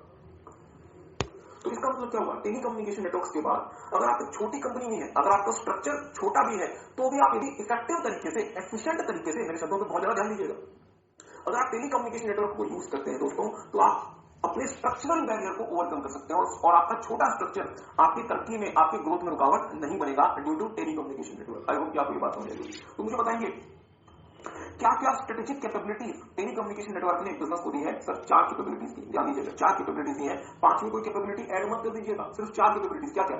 Overcome geographic barriers, overcome time barriers, overcome cost barriers, overcome structural barriers. इसका मतलब क्या हुआ? सिर्फ 4 capability. Memory technique to remember values, business values of telecommunication. Telecommunication has provided the following strategic capabilities to the organization. ठीक है, उसका memory technique है overcome from CGST। Okay, telecommunication business value को बताता है कि आपको ओवरकम होना है CGST से। ठीक है, C for overcome from cost, overcome cost barrier. G stand for overcome geographic barrier. S stand for overcome structural barriers and T stand for overcome time barriers. ठीक है, let's see in detail. Overcome geographical barrier. Though through telecommunication network, organization can access information from any remote location. Second one is overcome time barrier. Information can be communicated on any time, anywhere basis. Overcome cost barrier. Telecommunication network helps organization to reduce the cost of conducting the business. And last one is overcome structural barrier. Telecommunication network helps organization to gain competitive advantage and overcome structural barrier. Okay, आगे देखेंगे। देखना कुछ नहीं, एक बात को ध्यान रखना, बहुत ध्यान से मेरी बात को सुनेंगे। देखिए दोस्तों, अभी फिलहाल आपको कुछ नोट नहीं करना है, कुछ नोट करना होगा हम आपको बताएंगे। और इंडिया, अमेरिका की जो जीडीपी है वो सो गई क्रिकेट में। अगेन ऐसा उसका रीजन क्या था? क्योंकि स्पोर्ट्स इंडस्ट्री में, क्रिकेट इंडस्ट्री में क्या आ रहा था? ह्यूज मनी आ रहा था। तो किसी भी इंडस्ट्री में यदि पैसा आता है, किसी भी इंडस्ट्री में यदि मनी आता है, तो मनी अपने साथ साथ क्या लेकर आता है दोस्तों? चेंजेस लेकर आता है, बदलाव लेकर आता है। तो अगर टेलीकॉम इंडस्ट्री में भी बहुत सारा पैसा आया, तो जितना पैसा आया होगा उतनी ज्यादा चेंजेस आए होंगे, और उन सारे चेंजेस को हम 3 ग्रुप्स में क्लासिफाई कर सकते हैं। मेरी बात का ध्यान दीजिएगा। टेलीकॉम इंडस्ट्री के सारे चेंजेस को हम 3 ग्रुप्स में क्लासिफाई कर सकते हैं। कुछ वो चेंजेस हैं जो कि टेलीकॉम की टेक्नोलॉजी से रिलेट करते हैं, मतलब जो टेक्नोलॉजी इस्तेमाल होती है टेलीकॉम इंडस्ट्री में, कुछ बदलाव उससे रिलेट करते हैं। तो वो सारे बदलाव जो कि टेक्नोलॉजी से रिलेट करते हैं, उसको आपने ग्रुप करके एक ग्रुप में क्लासिफाई कर दिया, टेक्नोलॉजी रिलेटेड ट्रेंड्स। मुझे बताएंगे पहले के समय के मुकाबले आज के समय टेलीकॉम में इस्तेमाल होने वाली टेक्नोलॉजी इंप्रूव हुई होगी, एग्री करते हैं? चलिए, तो बट ऑब्वियस बात है, बट वो इंप्रूव क्यों हुई? क्योंकि टेलीकॉम इंडस्ट्री में क्या आ रहा था? पैसा आ रहा, huge amount of money, agree करते हैं? ओके, दूसरा, कुछ ऐसे ट्रेंड्स हैं जो टेलीकॉम की इंडस्ट्री से डील करते हैं, जैसे आपके साथ देखेंगे, और कुछ ऐसे ट्रेंड्स हैं जो कि टेलीकम्युनिकेशन का बिजनेस पे क्या इंपैक्ट हुआ उससे डील करते हैं। तो टेलीकॉम इंडस्ट्री में आने वाले सारे के सारे ट्रेंड्स को 3 मेजर हेड्स में क्लासिफाई किया जा सकता है। उन हेड्स का नाम क्या क्या है मेरे साथ देख लें। टेक्नोलॉजी से जो ट्रेंड डील करते हैं, इंडस्ट्री से, और जो बिजनेस एप्लीकेशन से डील करते हैं। आई होप कि आपको बात समझ आ रही होगी। एक काम करेंगे, इसी चीज को रीड करेंगे, आपको लिखना कुछ नहीं है। ओके, देखिएगा, trends in telecommunication. Major trends are occurring in the telecommunication field having significant impact on the LPT. Telecom की फील्ड में बहुत सारे चेंजेस आ रहे हैं, और कंपनी के बहुत जरूरी है कि उनको समझे, क्योंकि उसका किसी भी कंपनी पे सिग्निफिकेंट इंपैक्ट होता है। Therefore, it is necessary for the organization to be aware of these changes या फिर these trends। इसलिए किसी भी कंपनी को ट्रेंड्स के लिए क्या रहना चाहिए? अवेयर रहना चाहिए। अब मुझे छोटी सी बात बताएंगे, यदि टेलीकॉम इंडस्ट्री में कोई बहुत बड़ा चेंज आ रहा है, कोई बहुत बड़ा बदलाव आने वाला है, ये बदलाव आपकी कंपनी के लिए अपॉर्चुनिटी भी हो सकता है बहुत सही, और दूसरा थ्रेट भी हो सकता है। तो इसलिए आपको इन बदलावों के बारे में अवेयर रहना पड़ेगा। इन बदलावों के बारे में अवेयर रहना पड़ेगा, क्योंकि कोई भी बदलाव आता है, अगर हम स्ट्रेटेजिक मैनेजमेंट आपको थोड़ा सा रिकॉल कराएं, कोई भी बदलाव आता है तो बदलाव हमेशा अपने साथ या तो कोई अपॉर्चुनिटी लेकर आता है या तो कोई थ्रेट लेकर आता है। अब ये कंपनी के ऊपर है कि अपॉर्चुनिटी यदि आ रही है तो उसका फायदा उठाए, और यदि कोई थ्रेट आ रहा है तो थ्रेट से डील कर सके। ओके, देखिएगा, major telecommunication trends are. Telecom industry में जितनी भी ट्रेंड्स आए हैं उनको हम 3 मेजर कैटेगरीज में डिवाइड कर सकते हैं। पहला, इंडस्ट्री ट्रेंड, ऐसे ट्रेंड जो कि टेलीकॉम की इंडस्ट्री से डील करते हैं। इसमें क्या क्या कुछ मेजर ट्रेंड्स आए, चेंज आए, देखिएगा। Telecom networks and services are available from both large and small telecom companies. अगर आप बच्चों को पता हो, आपको जानकर हैरानी होगी कि पहले भारत देश में टेलीकॉम सर्विसेज सिर्फ एक कंपनी दे सकती थी, बीएसएनएल। भारत देश के अंदर एक ही कंपनी सिर्फ और सिर्फ टेलीकॉम सर्विस दे सकती थी, बीएसएनएल। इसके बाद अगर आपको भारत के बाहर अगर आपको आईएसपी कॉल करनी है तो उसके लिए एक और कंपनी थी, बीएसएनएल। बीएसएनएल का फुल फॉर्म था भारत संचार निगम लिमिटेड, और बीएसएनएल का फुल फॉर्म था विदेश संचार निगम लिमिटेड। नहीं, नोट नहीं करना, फिर बाहर इंटरनेट से ही लेना था। इसके अलावा किसी और से इंटरनेट कनेक्शन नहीं ले सकते, क्योंकि कोई प्रोवाइड नहीं तो लेते हैं सिर्फ तो जियो टेलीकॉम सर्विसेज है दोस्तों वो। तो ये एक बहुत बड़ा बदलाव था जो कि टेलीकॉम इंडस्ट्री में अकर हुआ। तो इंडस्ट्री ट्रेंड में बहुत मेजर चेंज किया था जो टेलीकॉम सर्विसेज है दोस्तों, वो सिर्फ और सिर्फ लार्ज कंपनीज का एक्सक्लूसिव राइट नहीं रह गया। टेलीकॉम सर्विसेज स्मॉल कंपनीज भी दे रही है और लार्ज कंपनीज को पहले भी दिया करती थी। तो जो पहला जो इंडस्ट्री ट्रेंड आया वो ट्रेंड क्या है? Telecom services and networks are available from large and small telecom company. दूसरा जो मेजर ट्रेंड है वो क्या है? Growth of internet created new telecommunication products and services. मुझे बताएं किसने नेट, यहाँ पे किन्होंने नेटफ्लिक्स का नाम सुना होगा? चलिए नेटफ्लिक्स छोड़ दें, यूट्यूब का नाम क्यों सुना होगा? सर यूट्यूब का नाम सुना होगा, हम तो यूट्यूब के बहुत बड़े चैंपियन। ओके, ध्यान दीजिएगा, मुझे बताएं नेटफ्लिक्स या यूट्यूब जैसी सर्विसेज क्यों इमर्ज कर पाई या क्यों सक्सेसफुल हो पाई? क्योंकि इंटरनेट में बहुत तेजी से ग्रोथ हो गया, एग्री करते हैं? तो ये भी क्या बन गया? एक बहुत बड़ा इंडस्ट्री ट्रेंड बन गया। Growth of internet created new telecommunication products and services, और इसका सीधा फायदा कंपनी को हुआ। ओके, और तीसरा बहुत बड़ा फायदा, मेरी बात ध्यान दीजिएगा दोस्तों, कोई भी टेक्नोलॉजी तब तक सफल नहीं होती जब तक बिजनेस ऑर्गेनाइजेशन उसका इस्तेमाल नहीं करता। कोई भी इंडस्ट्री तब तक ग्रो नहीं करती जब तक बिजनेसेस उसका यूज नहीं करते। जैसे फॉर एग्जांपल लेट्स से कोई भी इंडस्ट्री सिर्फ और सिर्फ सरकार के भरोसे ग्रो नहीं कर सकती। इसमें प्राइवेट लोगों को भी आना पड़ेगा। और यही हुआ टेलीकॉम इंडस्ट्री। टेलीकॉम इंडस्ट्री की ग्रोथ का बहुत मेजर कारण ये रहा कि टेलीकॉम इंडस्ट्री को बिजनेसेस ने, प्राइवेट बिजनेसेस ने अडॉप्ट करना शुरू कर दिया, क्योंकि टेलीकॉम की मदद से वो ई कॉमर्स कर पा रहे थे और एक दूसरे के साथ कोलैबोरेट कर पा रहे थे। इसलिए प्राइवेट सेक्टर का पैसा टेलीकॉम इंडस्ट्री में आना शुरू हो गया, क्योंकि बिजनेस फर्म जो है वो इंटरनेट का इस्तेमाल इलेक्ट्रॉनिक कॉमर्स के लिए कर पा रहे थे और एक दूसरे के साथ कोलैबोरेट करने के लिए कर पा रहे थे। तो इंडस्ट्री ट्रेंड में हमने क्या क्या मेजर ट्रेंड देखा कि भाई जो टेलीकॉम सर्विसेज है वो छोटी कंपनी और बड़ी कंपनी दोनों से अवेलेबल है। दूसरा, नए नए telecom products and services emerge हुए, जैसे नेटफ्लिक्स, यूट्यूब, फेसबुक भी एग्जाम्पल हो सकता है, बहुत सही बात है। हाँ, बहुत अच्छा एग्जाम्पल। एक और एग्जाम्पल उन्होंने बहुत अच्छा दिया, अमेजॉन प्राइम। अगर आपने नाम सुना होगा अमेजॉन प्राइम वीडियो सर्विसेज, तो ये भी क्यों पॉसिबल हो रहा है? इंटरनेट में ग्रोथ की वजह से। और तीसरा, business firms extensively use internet for e commerce and collaboration. So these three are the industry trend in the telecommunication field. ठीक बात है। ओके, दूसरा देखिएगा technology trend. Major technological trends are move towards open system architecture. ध्यान दीजिएगा, बहुत ध्यान से मेरी बात को सुनिएगा। टेलीकम्युनिकेशन जो टेक्नोलॉजी है वो क्लोज सिस्टम से ओपन सिस्टम आर्किटेक्चर की तरफ जा रही है। अब से इसका मतलब क्या होगा, मेरी बात ध्यान दीजिएगा। आपको पता है दोस्तों, दुनिया में पहला सेलफोन किसने लॉन्च किया था? मोटोरोला।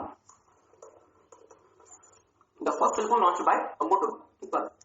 चैप्टर नंबर 2 से याद करके मुझे बताएंगे, किसी भी कंप्यूटर या किसी भी इलेक्ट्रॉनिक डिवाइस में कोई भी डेटा यदि रहता है तो वो किस फॉर्म में रहता है? बाइनरी। वो किस फॉर्म में रहता है?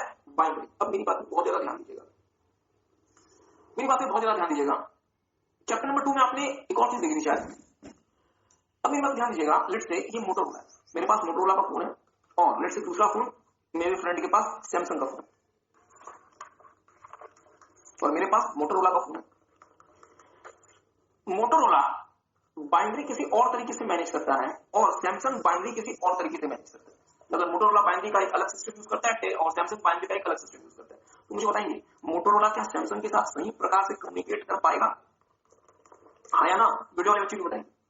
यदि मोटोरोला और सैमसंग अलग अलग प्रकार की बाइनरीज का मैकेनिज्म यूज करते हैं, तो क्या मोटोरोला के यूजर सैमसंग के यूजर से कम्युनिकेट कर पाएंगे, या मोटोरोला के यूजर सिर्फ और सिर्फ मोटोरोला के ही यूजर के साथ कनेक्ट कर पाएंगे? जवाब दीजिए। मोटोरोला के यूजर सिर्फ और सिर्फ मोटोरोला के ही यूजर के साथ कनेक्ट कर पाएंगे, और वो सैमसंग के यूजर के साथ कनेक्ट नहीं कर पाएंगे, बातचीत नहीं कर पाएंगे, क्योंकि मोटोरोला का बाइनरी सिस्टम अलग है और सैमसंग का बाइनरी सिस्टम अलग है। तो अगर कंपनी अपना अपना स्पेसिफिक सिस्टम क्रिएट करती है जिसका एक्सेस वो बाहर के लोगों को नहीं देती, तो ऐसे सिस्टम को हम क्या नाम देते हैं दोस्तों? Closed system. बट मुझे बताएं, दुनिया में ग्रोथ क्या क्लोज्ड सिस्टम आर्किटेक्चर से संभव थी, या दुनिया की ज्यादातर की तब होती जब पूरी दुनिया में ओपन सिस्टम आर्किटेक्चर फॉलो किया जाता? आर्किटेक्चर का मतलब होता है किसी चीज को बनाने का मैकेनिज्म। इसका मतलब ये हुआ कि मोटोरोला जब अपना सेलफोन बनाएगा तो उसमें कुछ चीजें ऐसी होंगी जो कि मोटोरोला में कॉमन होंगी, सैमसंग में भी कॉमन होंगी, एप्पल में भी कॉमन होंगी, नोकिया में भी कॉमन होंगी। मैं ये नहीं कह रहा कि 100% पार्ट्स एंड कंपोनेंट्स कॉमन होंगे, बट कुछ critical parts and components common होने चाहिए।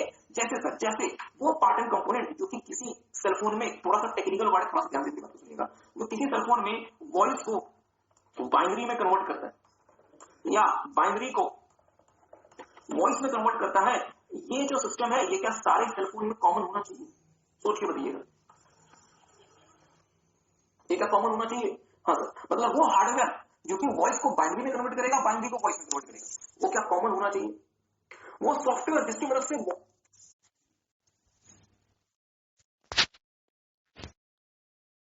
मिलने नहीं आओगी?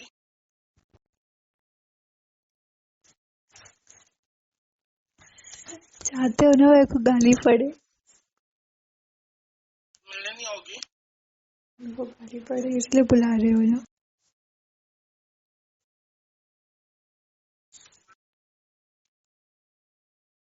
बताओ।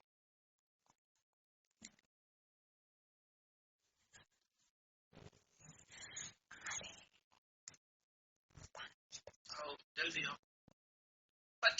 4 से 1 मिनट भी लेट हुआ तो 2 कान के नीचे पड़ेगा।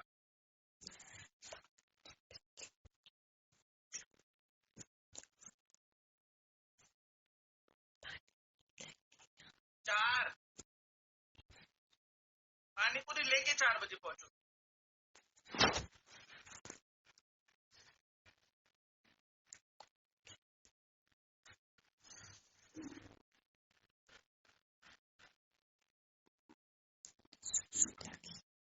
सास नहीं है, हम आए इतने बैग के मेरे कपड़े थे, सारे कपड़े धोए, नहाए, खाए, अभी सुट्टा पी रहे हैं ताकि नींद ना आए, अब वापस काम करने बैठ गए।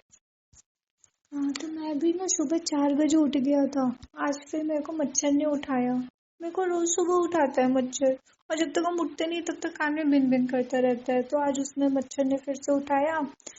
फिर पता है, जब हम उठ के पढ़ते हैं ना, तो फिर जब वो आता है तो हम उसको मार देते हैं।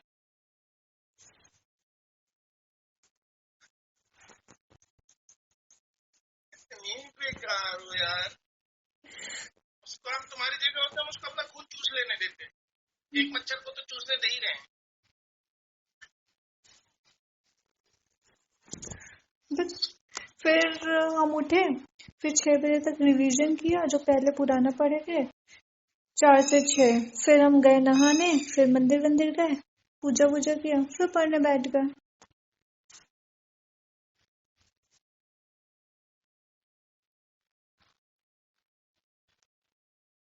दिन पर पढ़ते मेरे, तुम्हारे घंटा कुछ नहीं पड़ता।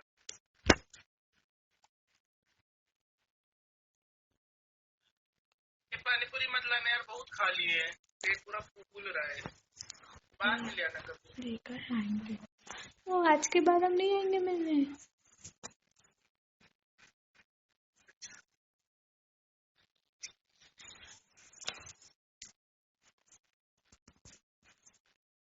देखते हैं। रोज हम घर से नहीं निकलेंगे बाहर, पागल। मम्मी मेरे को खून कर देगी।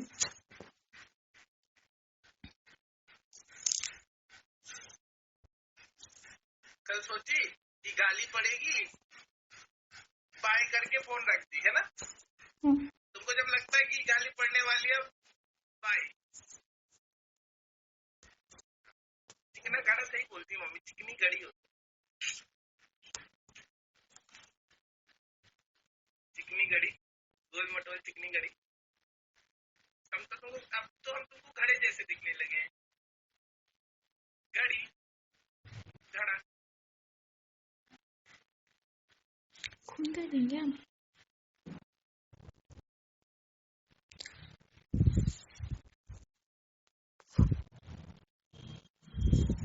चल बाय, काम है, bye bye. Voice binary voice में कन्वर्ट होगी, वो भी क्या हर किसी में कॉमन होना चाहिए। हाँ सर, तो यदि ये कॉमन होगा तो इसका एडवांटेज क्या होगा कि मोटोरोला, सैमसंग ये आसानी से एक दूसरे के साथ कम्युनिकेट कर सकते हैं विदाउट एनी इशू। तो इसका मतलब क्या होगा दोस्तों, टेलीकॉम इंडस्ट्री में धीरे धीरे हमने क्या देखा, क्या ऑब्जर्व किया कि पहले के समय स्टार्टिंग में जब टेलीकॉम सर्विसेज आई थी तो कंपनी अपने अपने आर्किटेक्चर को बना के बैठी हुई थी। मतलब ये हुआ कि मुझे अगर मेरे पास मोटोरोला का फोन है तो मैं किसी मोटोरोला के यूजर के साथ ही बात कर सकता हूँ, मैं किसी और यूजर के साथ बात नहीं कर सकता। अगर मेरे पास मोटोरोला का फोन है और मेरे फ्रेंड के पास सैमसंग का फोन है, तो या तो मैं सैमसंग खरीद लूं या उसको बोलूं यार मोटोरोला ले लूं। एग्री करते हैं तो हम आपस में कम्युनिकेट कर सकेंगे, otherwise we can not communicate. तो अगर कंपनी क्लोज सिस्टम आर्किटेक्चर पे अगर काम करेगी तो ये यूजर्स आपस में कम्युनिकेट नहीं कर पाएंगे। बट इससे सबसे बड़ा नुकसान किसको था, टेलीकॉम इंडस्ट्री को। इसलिए कंपनीज ने क्या किया होगा आपके हिसाब से, ओपन सिस्टम आर्किटेक्चर की तरफ उन्होंने किया होगा, जहां पे वो कॉमन हार्डवेयर सॉफ्टवेयर जैसी चीजें इस्तेमाल करेंगे। क्या मेरी बात आप समझ पाए? ओपन सिस्टम आर्किटेक्चर के दो बहुत बड़े फायदे होते हैं दोस्तों। पहला फायदा होता है कि जो कनेक्टिविटी होती है वो ज्यादा स्ट्रांग हो जाती है, मतलब ज्यादा लोग आपस में कनेक्ट हो सकते हैं। और दूसरा बहुत बड़ा फायदा होता है नेटवर्क इंटरऑपरेबिलिटी। अब सर ये क्या होता है? ओके, इसको थोड़ा सा मैं आपको समझाऊं। Network interoperability, high degree of network interoperability. मेरी बात सोच के बताएंगे, यदि मैं एयरटेल का नेटवर्क यूज करता हूं, मेरा फ्रेंड वोडाफोन का नेटवर्क यूज करता है, क्या मैं एयरटेल के नेटवर्क से वोडाफोन के नेटवर्क अपने यूजर को कॉल कर सकता हूं? हाँ सर। तो इसका मतलब क्या हुआ कि कहीं ना कहीं तो एक ऐसा मैकेनिज्म होगा जो एयरटेल से वोडाफोन को स्विच कर रहा होगा या एयरटेल से जियो को स्विच कर रहा होगा। इसका मतलब क्या होगा कि आपने क्या देखा कि सारे के सारे नेटवर्क्स कहीं ना कहीं आपस में इंटरेक्ट कर रहे हैं। इसको आसान शब्दों में ऐसे समझिए। तो मैंने क्या देखा कि अगर मेरे पास ओपन सिस्टम आर्किटेक्चर रहेगा तो कनेक्टिविटी भी इंप्रूव होगी और नेटवर्क की इंटरऑपरेबिलिटी भी इंप्रूव होगी। ठीक बात है। ओके, तो ये एक पहला टेक्नोलॉजिकल ट्रेंड था कि टेलीकम्युनिकेशन इंडस्ट्री जो है वो क्लोज सिस्टम आर्किटेक्चर से धीरे धीरे ओपन सिस्टम आर्किटेक्चर की तरफ मूव कर रही थी। दूसरा मेजर चेंज क्या था? Change from analog to digital technology. अब ये अगेन बहुत बहुत बहुत महत्वपूर्ण। धीरे धीरे टेलीकॉम इंडस्ट्री में देखा गया कि कंपनी जो है वो एनालॉग टेक्नोलॉजी को छोड़ के डिजिटल टेक्नोलॉजी की तरफ मूव करती। सर एनालॉग क्या होता है, डिजिटल क्या होता है? ओके, थोड़ा सा इसको मैं आपको समझाने का प्रयास करता हूँ, अदरवाइज डिटेल में हम आपके साथ आगे देखेंगे। देखिए दोस्तों, अब चूंकि ये बातें हमें आपके साथ करनी है तो इसको रोकने का मतलब नहीं बनता। आपको जैसे चैप्टर नंबर 2 में, इवन हमने आपको चैप्टर नंबर 2 में तो बताया था, याद करें बाइनरी, आपने तो ऑलरेडी देखा हुआ है सर, बाइनरी होती है सब। जैसे फॉर एग्जांपल अगर हम कंप्यूटर में ए लिखते हैं तो हमारे लिए तो वो ए है, बट कंप्यूटर के लिए वो 8 बाइनरी के बिट्स, जैसे लेट्स से 0100 0110। याद है, हमने ऑलरेडी आपको चैप्टर नंबर 2 में इसको हमने आपके साथ डिस्कस किया था, और हमने आपको ये भी बताया था कि ये 8 बिट से क्यों होते, ज्यादा क्यों नहीं होते, कम क्यों नहीं होते।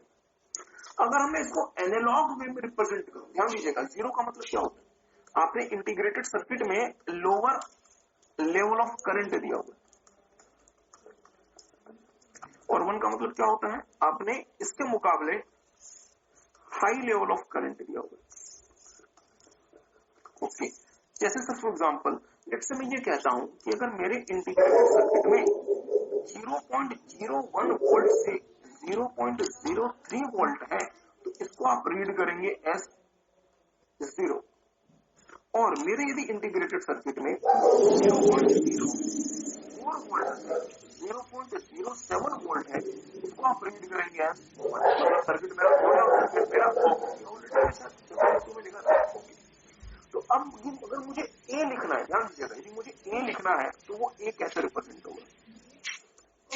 Let's say this is 01, this is 03, this is 07। तो ए कैसे रिप्रेजेंट होगा? पहले 0, इसका मतलब यहां से, फिर 1 ऊपर गया, फिर 0, फिर 0, फिर 0, फिर 1, फिर 1, फिर 0। ए कुछ इस फॉर्म में रिप्रेजेंट होगा। तो इस वाले फॉर्म को हम नाम देते हैं एनालॉग टेक्नोलॉजी। बट यदि मैं बात करूं डिजिटल टेक्नोलॉजी की दोस्तों, तो डिजिटल में आप रेंज फिक्स नहीं करते। यहां आपने क्या कर दिया? रेंज फिक्स कर दिया, मतलब 0.01 से 0.03 का रेंज। बट वहां पे हम ऐसा नहीं करेंगे 0.4 से 0.7 का रेंज नहीं। हम डिजिटल में क्या करेंगे? एक पर्टिकुलर पॉइंट फिक्स कर लेंगे। जैसे हम ये बोलेंगे कि सर ऑफ तब माना जाएगा जब वोल्टेज हो 0.01 वोल्ट, और ऑन तब माना जाएगा जब वोल्टेज हो 0.04 वोल्ट। का नहीं कर सकते, रेंज वेंज का कोई पंगा नहीं। अगर आपने ऐसा कर दिया तो अब हम इसे कैसे रिप्रेजेंट करेंगे? अब हम इसे रिप्रेजेंट करेंगे कुछ इस फॉर्म में।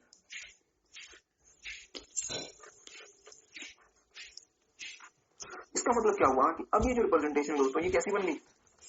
डिजिटल बन गई। डिजिटल का एक बहुत बड़ा एडवांटेज ये होता है दोस्तों कि यहाँ पे जो एरर्स होते हैं वो कंपैरेटिवली कम होते हैं। और मैं आपको एक और छोटी सी बात बताना चाहेंगे, ध्यान दीजिएगा, आज के समय जितने भी मॉडर्न कंप्यूटर डिवाइसेस हैं क्या वो सारे के सारे डिजिटल टेक्नोलॉजी यूज करते हैं। वो डेटा कैसे प्रोसेस करते हैं? डिजिटल टेक्नोलॉजी के फॉर्म। ठीक बात है। तो एक और छोटी सी बात, तो कितनी बातें बताएंगे, एक और छोटी सी बात, जो ऑर्डिनरी फोन वायर होता है जो आपके घर पे लगा होगा, एमटीएनएल का या बीएसएनएल का, जो आपका नॉर्मल फोन वायर होता है, जो टेलीफोन वायर होता है, वो डेटा को कैसे ट्रांसफर कर सकता है? एनालॉग फॉर्म में। बट आपका कंप्यूटर किसमें प्रोसेस करता है? डिजिटल फॉर्म में। मेरी बात ध्यान दीजिएगा, कंप्यूटर, आपका कंप्यूटर डेटा को कैसे प्रोसेस कर रहा है? डिजिटल। बट वो फोन का जो वायर है वो उसे कैसे ट्रांसफर करेगा? एनालॉग। ठीक बात है। तो क्या परेशानी आ गई थी कि मेरा जो कंप्यूटर है वो डेटा को कैसे प्रोसेस कर रहा है? डिजिटल। बट कंप्यूटर का वायर उसे कैसे ट्रांसफर करेगा? एनालॉग। तो अब हम आपको बस एक छोटी सी बात यहाँ बताना चाहते हैं, फिर अदरवाइज हम अपने मेन टॉपिक पे जाएंगे। इसका मतलब क्या हुआ? हमें डिजिटल को किसमें चेंज करना पड़ेगा? एनालॉग में। और एनालॉग को किसमें चेंज करना पड़ेगा? डिजिटल में। जो डिवाइस ये काम हमारे लिए करता है दोस्तों, वो कहलाता है मॉडेम, एमओडी। इसको नोट नहीं करना फिलहाल, ये सब कुछ हम आपके साथ आगे देखेंगे। अभी तो सर हम आपको जान पहचान करा रहे हैं, only the interaction, the very first engagement. Okay, तो ध्यान दीजिएगा, देख लीजिएगा, change from analog to digital technology. तो पहले के समय में जब टेलीकम्युनिकेशन टेक्नोलॉजीज नई नई आई थी, जब वो सारी की सारी जब डेवलप हुई थी वो बहुत ज्यादा पावरफुल नहीं हुआ करती थी, इसलिए वो एनालॉग पे बेस्ड थी। बट धीरे धीरे जब कंप्यूटर की टेक्नोलॉजी में डेवलपमेंट हुई, जब पावरफुल टेक्नोलॉजी इन्वेंट हुई, तो वो डिजिटल टेक्नोलॉजी में कन्वर्ट हुई। अब मेरी बात पे और जरा ध्यान दीजिएगा। पहले क्या होता था, जैसे फॉर एग्जांपल आपके घर पे जो फोन वायर लगा होगा, वो जो वायर होता है, अगर आप उस वायर को अगर आप काट के देखें, मतलब जाके घर का फोन को काट मत दीजिएगा, मतलब फॉर एग्जांपल वो वायर जनरली कॉपर से बना होता है। आपको पता है दोस्तों कि गूगल का इंडिया में कोई भी डेटा सेंटर नहीं है। आगे वाला पॉइंट एक बार पढ़ लें, change in communication media from copper wire to fibre optics and others. मेरी बात पे ध्यान दीजिएगा, जैसे जैसे टेलीकॉम इंडस्ट्री में डेवलपमेंट बढ़ती जा रही थी, वैसे वैसे यूजर्स की रिक्वायरमेंट भी बढ़ती जा रही थी। पहले यूजर्स टेलीकॉम इंडस्ट्री में, पहले यूजर्स कंप्यूटर नेटवर्क की मदद से या टेलीकम्युनिकेशन नेटवर्क की मदद से सिर्फ और सिर्फ एक प्रकार का डेटा ट्रांसफर करता था, जो डेटा था वॉइस के फॉर्म में। जैसे फॉर एग्जाम्पल मुझे बताइए, जब तक जियो नहीं आया था, लोग अपना फोन जनरली सिर्फ और सिर्फ एक ही पर्पस के लिए इस्तेमाल करते थे, बातचीत करने के लिए, मतलब दोस्तों के बीच बातचीत करने के लिए। मतलब किस प्रकार का डेटा ट्रांसफर हो रहा है, वॉइस के फॉर्म। और जैसे जैसे आपके इंटरनेट आपका ज्यादा अफोर्डेबल होता जा रहा है, वैसे वैसे आप इमेजेस भी ट्रांसफर कर पा रहे हैं, टेक्स्ट भी ट्रांसफर कर पा रहे हैं, एसएमएस, चले एसएमएस उससे पहले सही बात। इसके साथ आप ऑडियो भी ट्रांसफर कर पा रहे हैं, आप वीडियो भी ट्रांसफर कर पा रहे हैं। तो मुझे बताएंगे, आपका जो डेटा कम्युनिकेट होना है वो धीरे धीरे क्या होता जा रहा है, कॉम्प्लेक्स होता जा रहा है। पहले सिर्फ और सिर्फ वो इमेज के, पहले सिर्फ और सिर्फ वो टेक्स्ट के फॉर्म में होता था, वॉइस के फॉर्म में होता था, उसमें इमेजेस आ गए, ऑडियोज आ गए, वीडियोस आ गए। तो अब इतने प्रकार के डेटा को मैनेज करने के लिए एक नई टेक्नोलॉजी इन्वेंट हुई दोस्तों, इसका नाम है ISDN, integrated services digital network. तो ये आपको फुल फॉर्म याद होना चाहिए ISDN का। ISDN का फुल फॉर्म क्या है, इंटीग्रेटेड सर्विसेज डिजिटल नेटवर्क। और इस ISDN सर्किट में आप सेम सर्किट में किसी भी प्रकार के डेटा को ट्रांसफर कर सकते हैं। अदरवाइज पहले आपको अलग अलग प्रकार के सर्किट्स यूज करने पड़ते थे, जहां पे आप अलग अलग प्रकार के डेटा को ट्रांसफर कर सकते हैं। इससे कंपनीज को बहुत ज्यादा परेशानी होती थी और कॉस्ट बहुत ज्यादा कर होती थी। बट जब से ISDN की टेक्नोलॉजी इन्वेंट हुई, इंटीग्रेटेड सर्विसेज डिजिटल नेटवर्क, अब आप एक ही प्रकार के सर्किट में multiple types of data transfer कर पाते हैं। This is again a very big move, a big technological trend in the telecommunication industry. Are you guys getting? So take some time, एक बार जितने भी टेक्नोलॉजिकल ट्रेंड आए एक बार उन्हें दोबारा से पढ़ लें। सरकार के भरोसे ग्रो नहीं करते, जब तक बिजनेस ऑर्गेनाइजेशन को इससे फायदा नहीं होगा तब तक उस इंडस्ट्री का भला नहीं होगा। इसलिए बिजनेस के बहुत सारे यूजेस सामने आए, बहुत सारे बिजनेस एप्लीकेशन सामने आए, जहां पे टेलीकॉम इंडस्ट्री बिजनेसेस को फायदा पहुंचा रही है। जैसे आपने जैसे ऑलरेडी देख लिया कि सर ये ई-कॉमर्स को और एंटरप्राइज कोलैबोरेशन को सपोर्ट करती है। टेलीकम्युनिकेशन की मदद से कंपनी जो है वो ई-कॉमर्स कर सकती है और एंटरप्राइज कोलैबोरेशन कर सकती है। अलग अलग कंपनी जो है, अलग अलग देशों की कंपनी जो है वो साथ मिलकर काम कर सकती है। दूसरा, वो नए प्रोडक्ट्स को डेवलप कर सकती है, नई सर्विसेज को डेवलप कर सकती है। जैसे फॉर एग्जांपल नेटफ्लिक्स या यूट्यूब जैसे सर्विसेज क्यों डेवलप हो पाई, सिर्फ टेलीकम्युनिकेशन की वजह से, और इसका बिजनेसेस को बहुत ज्यादा एडवांटेज हुआ। अमेजॉन भारत में ई-कॉमर्स करती है, साथ में अमेजॉन प्राइम जैसी सर्विसेज देती है। याद करें चैप्टर नंबर 2 हमने आपको एक और बात बताई थी अमेजॉन की, बहुत अच्छा, क्लाउड कंप्यूटिंग। दुनिया का सबसे बड़ा क्लाउड कंप्यूटिंग सर्विस प्रोवाइडर कौन, सर अमेजॉन। तो ये अगेन दोस्तों क्यों पॉसिबल हो पाया, ड्यू टू टेलीकम्युनिकेशन। तीसरा, कंपनीज अपने रिसोर्सेज को शेयर कर सकती है। जैसे आपने ऑलरेडी देखा था, वो क्या क्या शेयर कर सकती है, फाइल शेयर कर सकती है, रिसोर्सेज शेयर कर सकती है, और वो अपने डेटाबेस को शेयर कर सकती है। कंपनीज अपने खर्चे घटा सकती है, मतलब कॉस्ट ऑफ डूइंग बिजनेस बहुत ज्यादा कम हो गई। और finally improves work group collaboration, company अपने एम्प्लॉइज के बीच में कोलैबोरेशन को इंप्रूव कर सकती है। और अगर मैं आप मुझे अलाउ करें तो मैं एक छोटा सा सवाल आपसे पूछना चाहूंगा, एक कंपनी एक टेलीकम्युनिकेशन नेटवर्क बनाती है सिर्फ और सिर्फ अपने एम्प्लॉइज के पर्पस के लिए, मैं उस टेलीकम्युनिकेशन नेटवर्क को क्या नाम दूंगा, क्या नाम दूंगा? चले, बहुत अच्छा जवाब आया, उसे हम क्या नाम देंगे, इंट्रानेट का नाम देंगे। बहुत अच्छा जवाब आया। तो हम क्या कर सकते हैं, इंट्रानेट बना सकते हैं और अपने एम्प्लॉइज को आपस में कनेक्ट कर सकते हैं, और उनके बीच में जो मतलब वर्किंग है उसको हम ज्यादा इंप्रूव कर सकते हैं, ज्यादा बेहतर बना सकते हैं। बहुत अच्छा। तो टेक सम टाइम, अगर आप चाहें तो एक बार इसे पढ़ लें।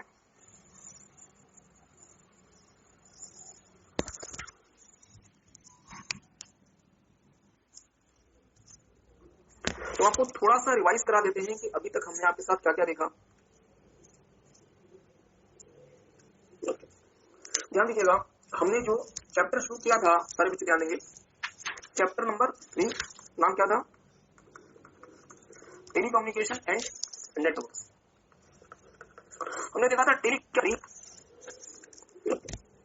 ध्यान दीजिएगा, हमने एंड नेटवर्क, हमने देखा था टेलीकम्युनिकेशन क्या होता है, जहां पे आप डेटा और इंफॉर्मेशन को एक्सचेंज करते हैं ओवर नेटवर्क। और हमने देखा था नेटवर्क क्या होता है, जहां पे कंप्यूटर, सर्वर्स और अदर डिवाइसेस आपस में एक दूसरे के साथ कनेक्टेड होते हैं। वो हमारा क्या कहलाता है? नेटवर्क। यदि कंपनी अपने इंटरनल पर्पसेस के लिए कोई नेटवर्क क्रिएट करती है, उसे हम क्या नाम देते हैं? इंट्रानेट। यदि इसका एक्सेस सप्लायर्स को और बिजनेस पार्टनर्स को भी मिल जाता है, इसे हम क्या नाम देंगे? एक्स्ट्रानेट। और यदि आप पूरी दुनिया को अगर आप एक साथ कनेक्ट कर सकते हैं, आउटसाइडर्स को भी यदि एक्सेस है, तो ये जो नेटवर्क बनेगा वो क्या कहलाता है? इंटरनेट। बहुत अच्छा। कंप्यूटर नेटवर्क के एडवांटेजेस थे, और हमने कहा था दो ही सबसे बड़े एडवांटेज है। पहला एडवांटेज है शेयरिंग,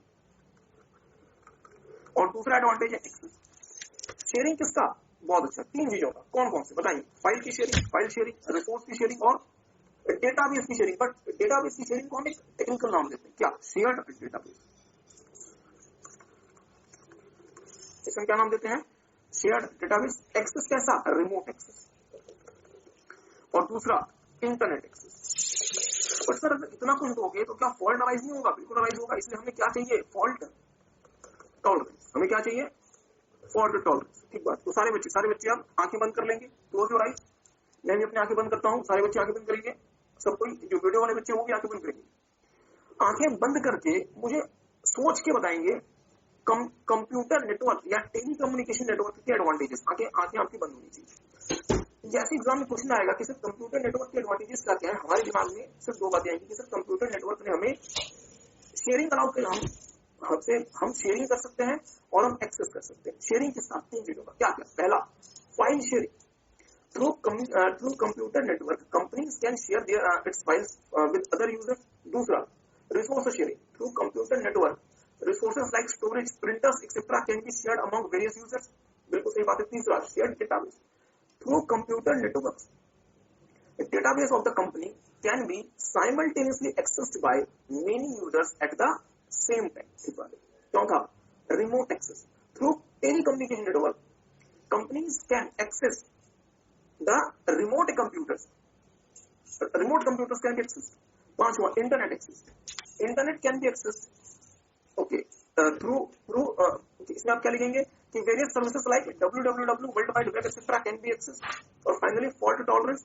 थ्रू टेलीकम्युनिकेशन नेटवर्क और या through computer network, fault tolerance mechanisms can be taken like automatic data backup etcetera. Okay, आंखें खोल लें। आई होप कि आपको ये बात याद रही होगी। क्या ये बातें आपको याद रहेंगी? ओके। इसके बाद हमने आपके साथ देखा था दोस्तों, ध्यान दीजिएगा, business value of telecommunication.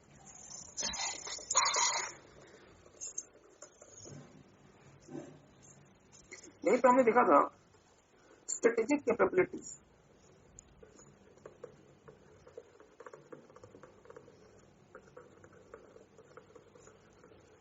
Provided by telecommunication. और आपको ये याद रखने का छोटा सा तरीका क्या था? CGST। ध्यान दीजिएगा, MCQ पैटर्न आने के बाद दोस्तों, MCQ पैटर्न आने के बाद ये चीजें आपके लिए और ज्यादा महत्वपूर्ण होगी, क्योंकि MCQ क्वेश्चन में इंस्टीट्यूट आपसे बहुत अलग अलग तरीके के सवाल पूछ सकता है। और इसलिए बहुत जरूरी है कि आपको जो कंटेंट है वो चीज याद रहे। सी का मतलब ओवरकमिंग कॉस्ट बैरियर्स, जी, overcoming geographical barriers, overcoming structural barriers, बहुत अच्छा, ओवरकमिंग टाइम बैरियर्स, बहुत बहुत अच्छा आंसर।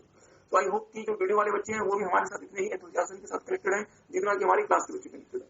ओके, तो फिर आगे बढ़े। अब एक सिचुएशन कंसिडर कीजिएगा।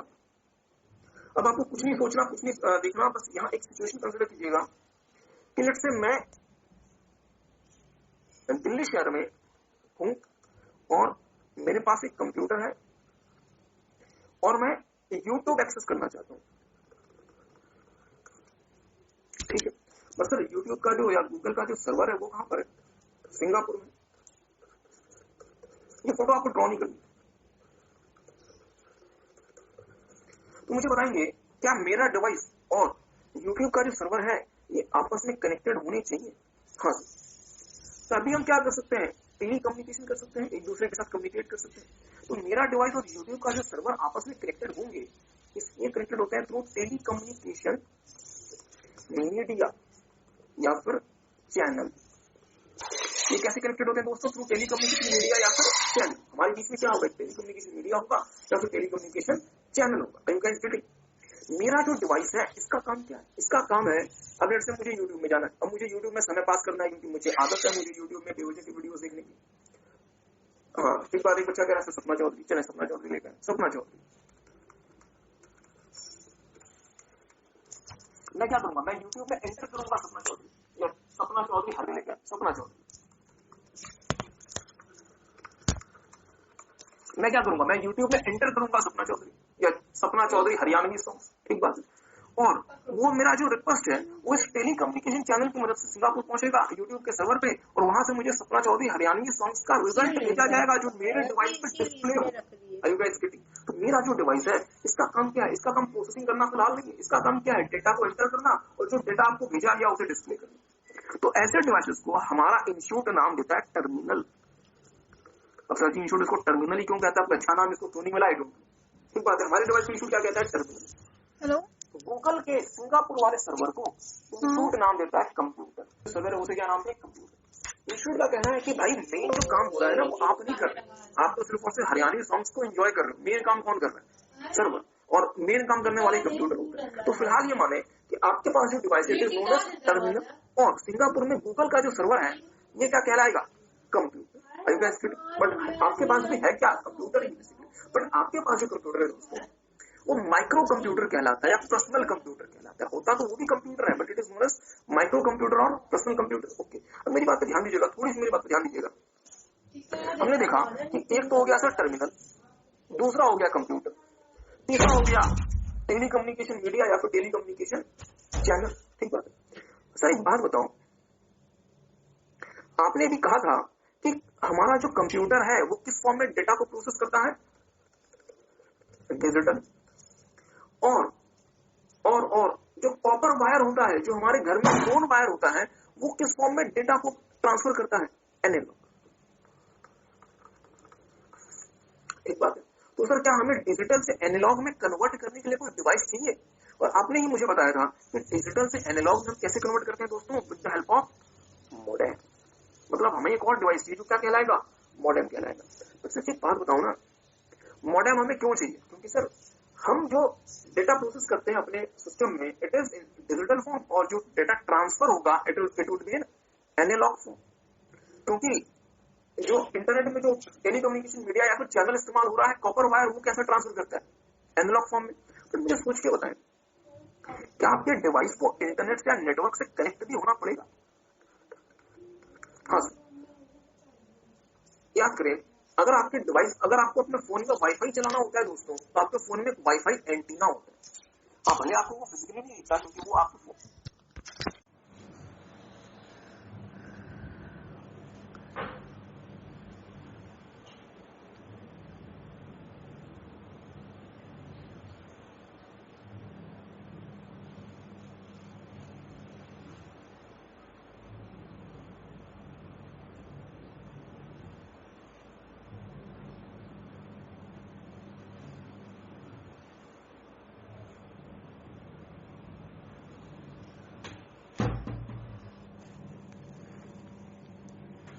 में इनबिल्ट होता है, अलग से नहीं होता, बट एक वाईफाई एंटीना होता है जिसकी मदद से आपका फोन वाईफाई से कनेक्ट होता है।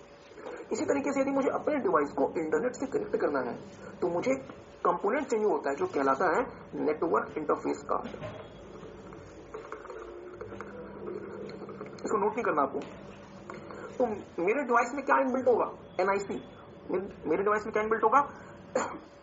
एनआईसी, जो मेरे डिवाइस को इंटरनेट से कनेक्ट करने में मदद करेगा। आई होप कि आपको बात समझ आ रही है। चलिए, मैंने एनआईसी लगा दिया, मेरा डिवाइस इंटरनेट से कनेक्ट हो गया। बट सर जी मेरे डिवाइस से जो डेटा आ रहा है इंटरनेट के तारों पे जाने के लिए, वो डेटा किस फॉर्म में? डिजिटल। बट तारों में कैसा डेटा जाएगा? सर जी एनालॉग। मुझे क्या करना पड़ेगा? डिजिटल डेटा को एनालॉग में चेंज करना पड़ेगा, और इसके लिए हम क्या यूज करते हैं? मॉडेम का इस्तेमाल करते हैं।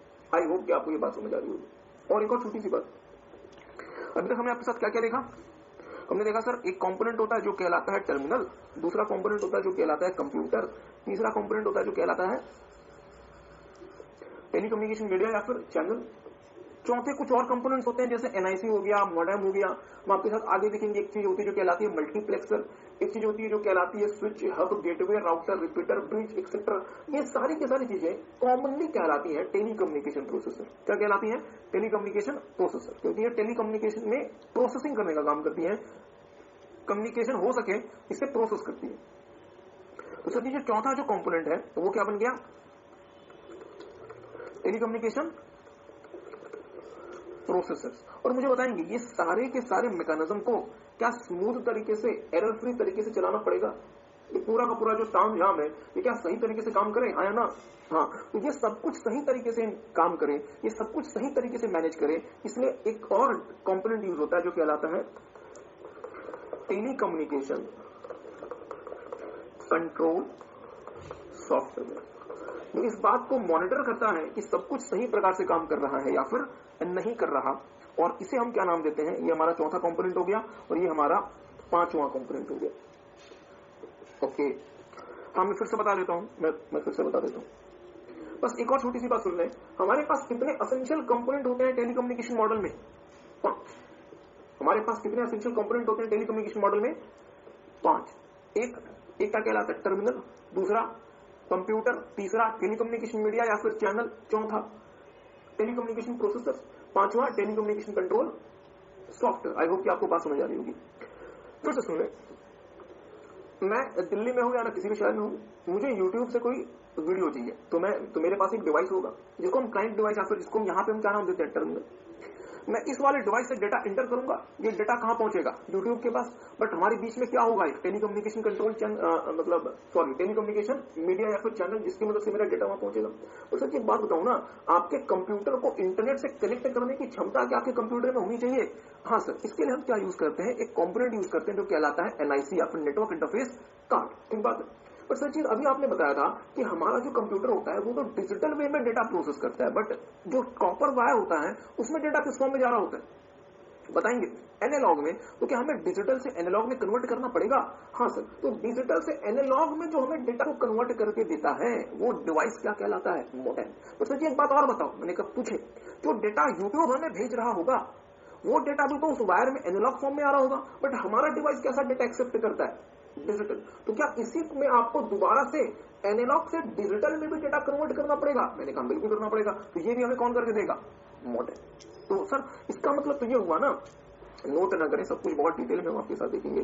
तो इसका मतलब तो ये हुआ कि जो मॉडेम होगा वो हमारे डिजिटल डेटा को एनालॉग में कन्वर्ट करेगा, इसको हम नाम देते हैं मॉड्यूलेशन। और जो हमारा एनालॉग डेटा हमें भेजा जा रहा होगा उसे अगेन किसमें कन्वर्ट करेगा?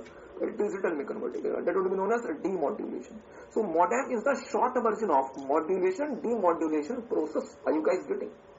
आई होप कि आपको बात समझ आई होगी।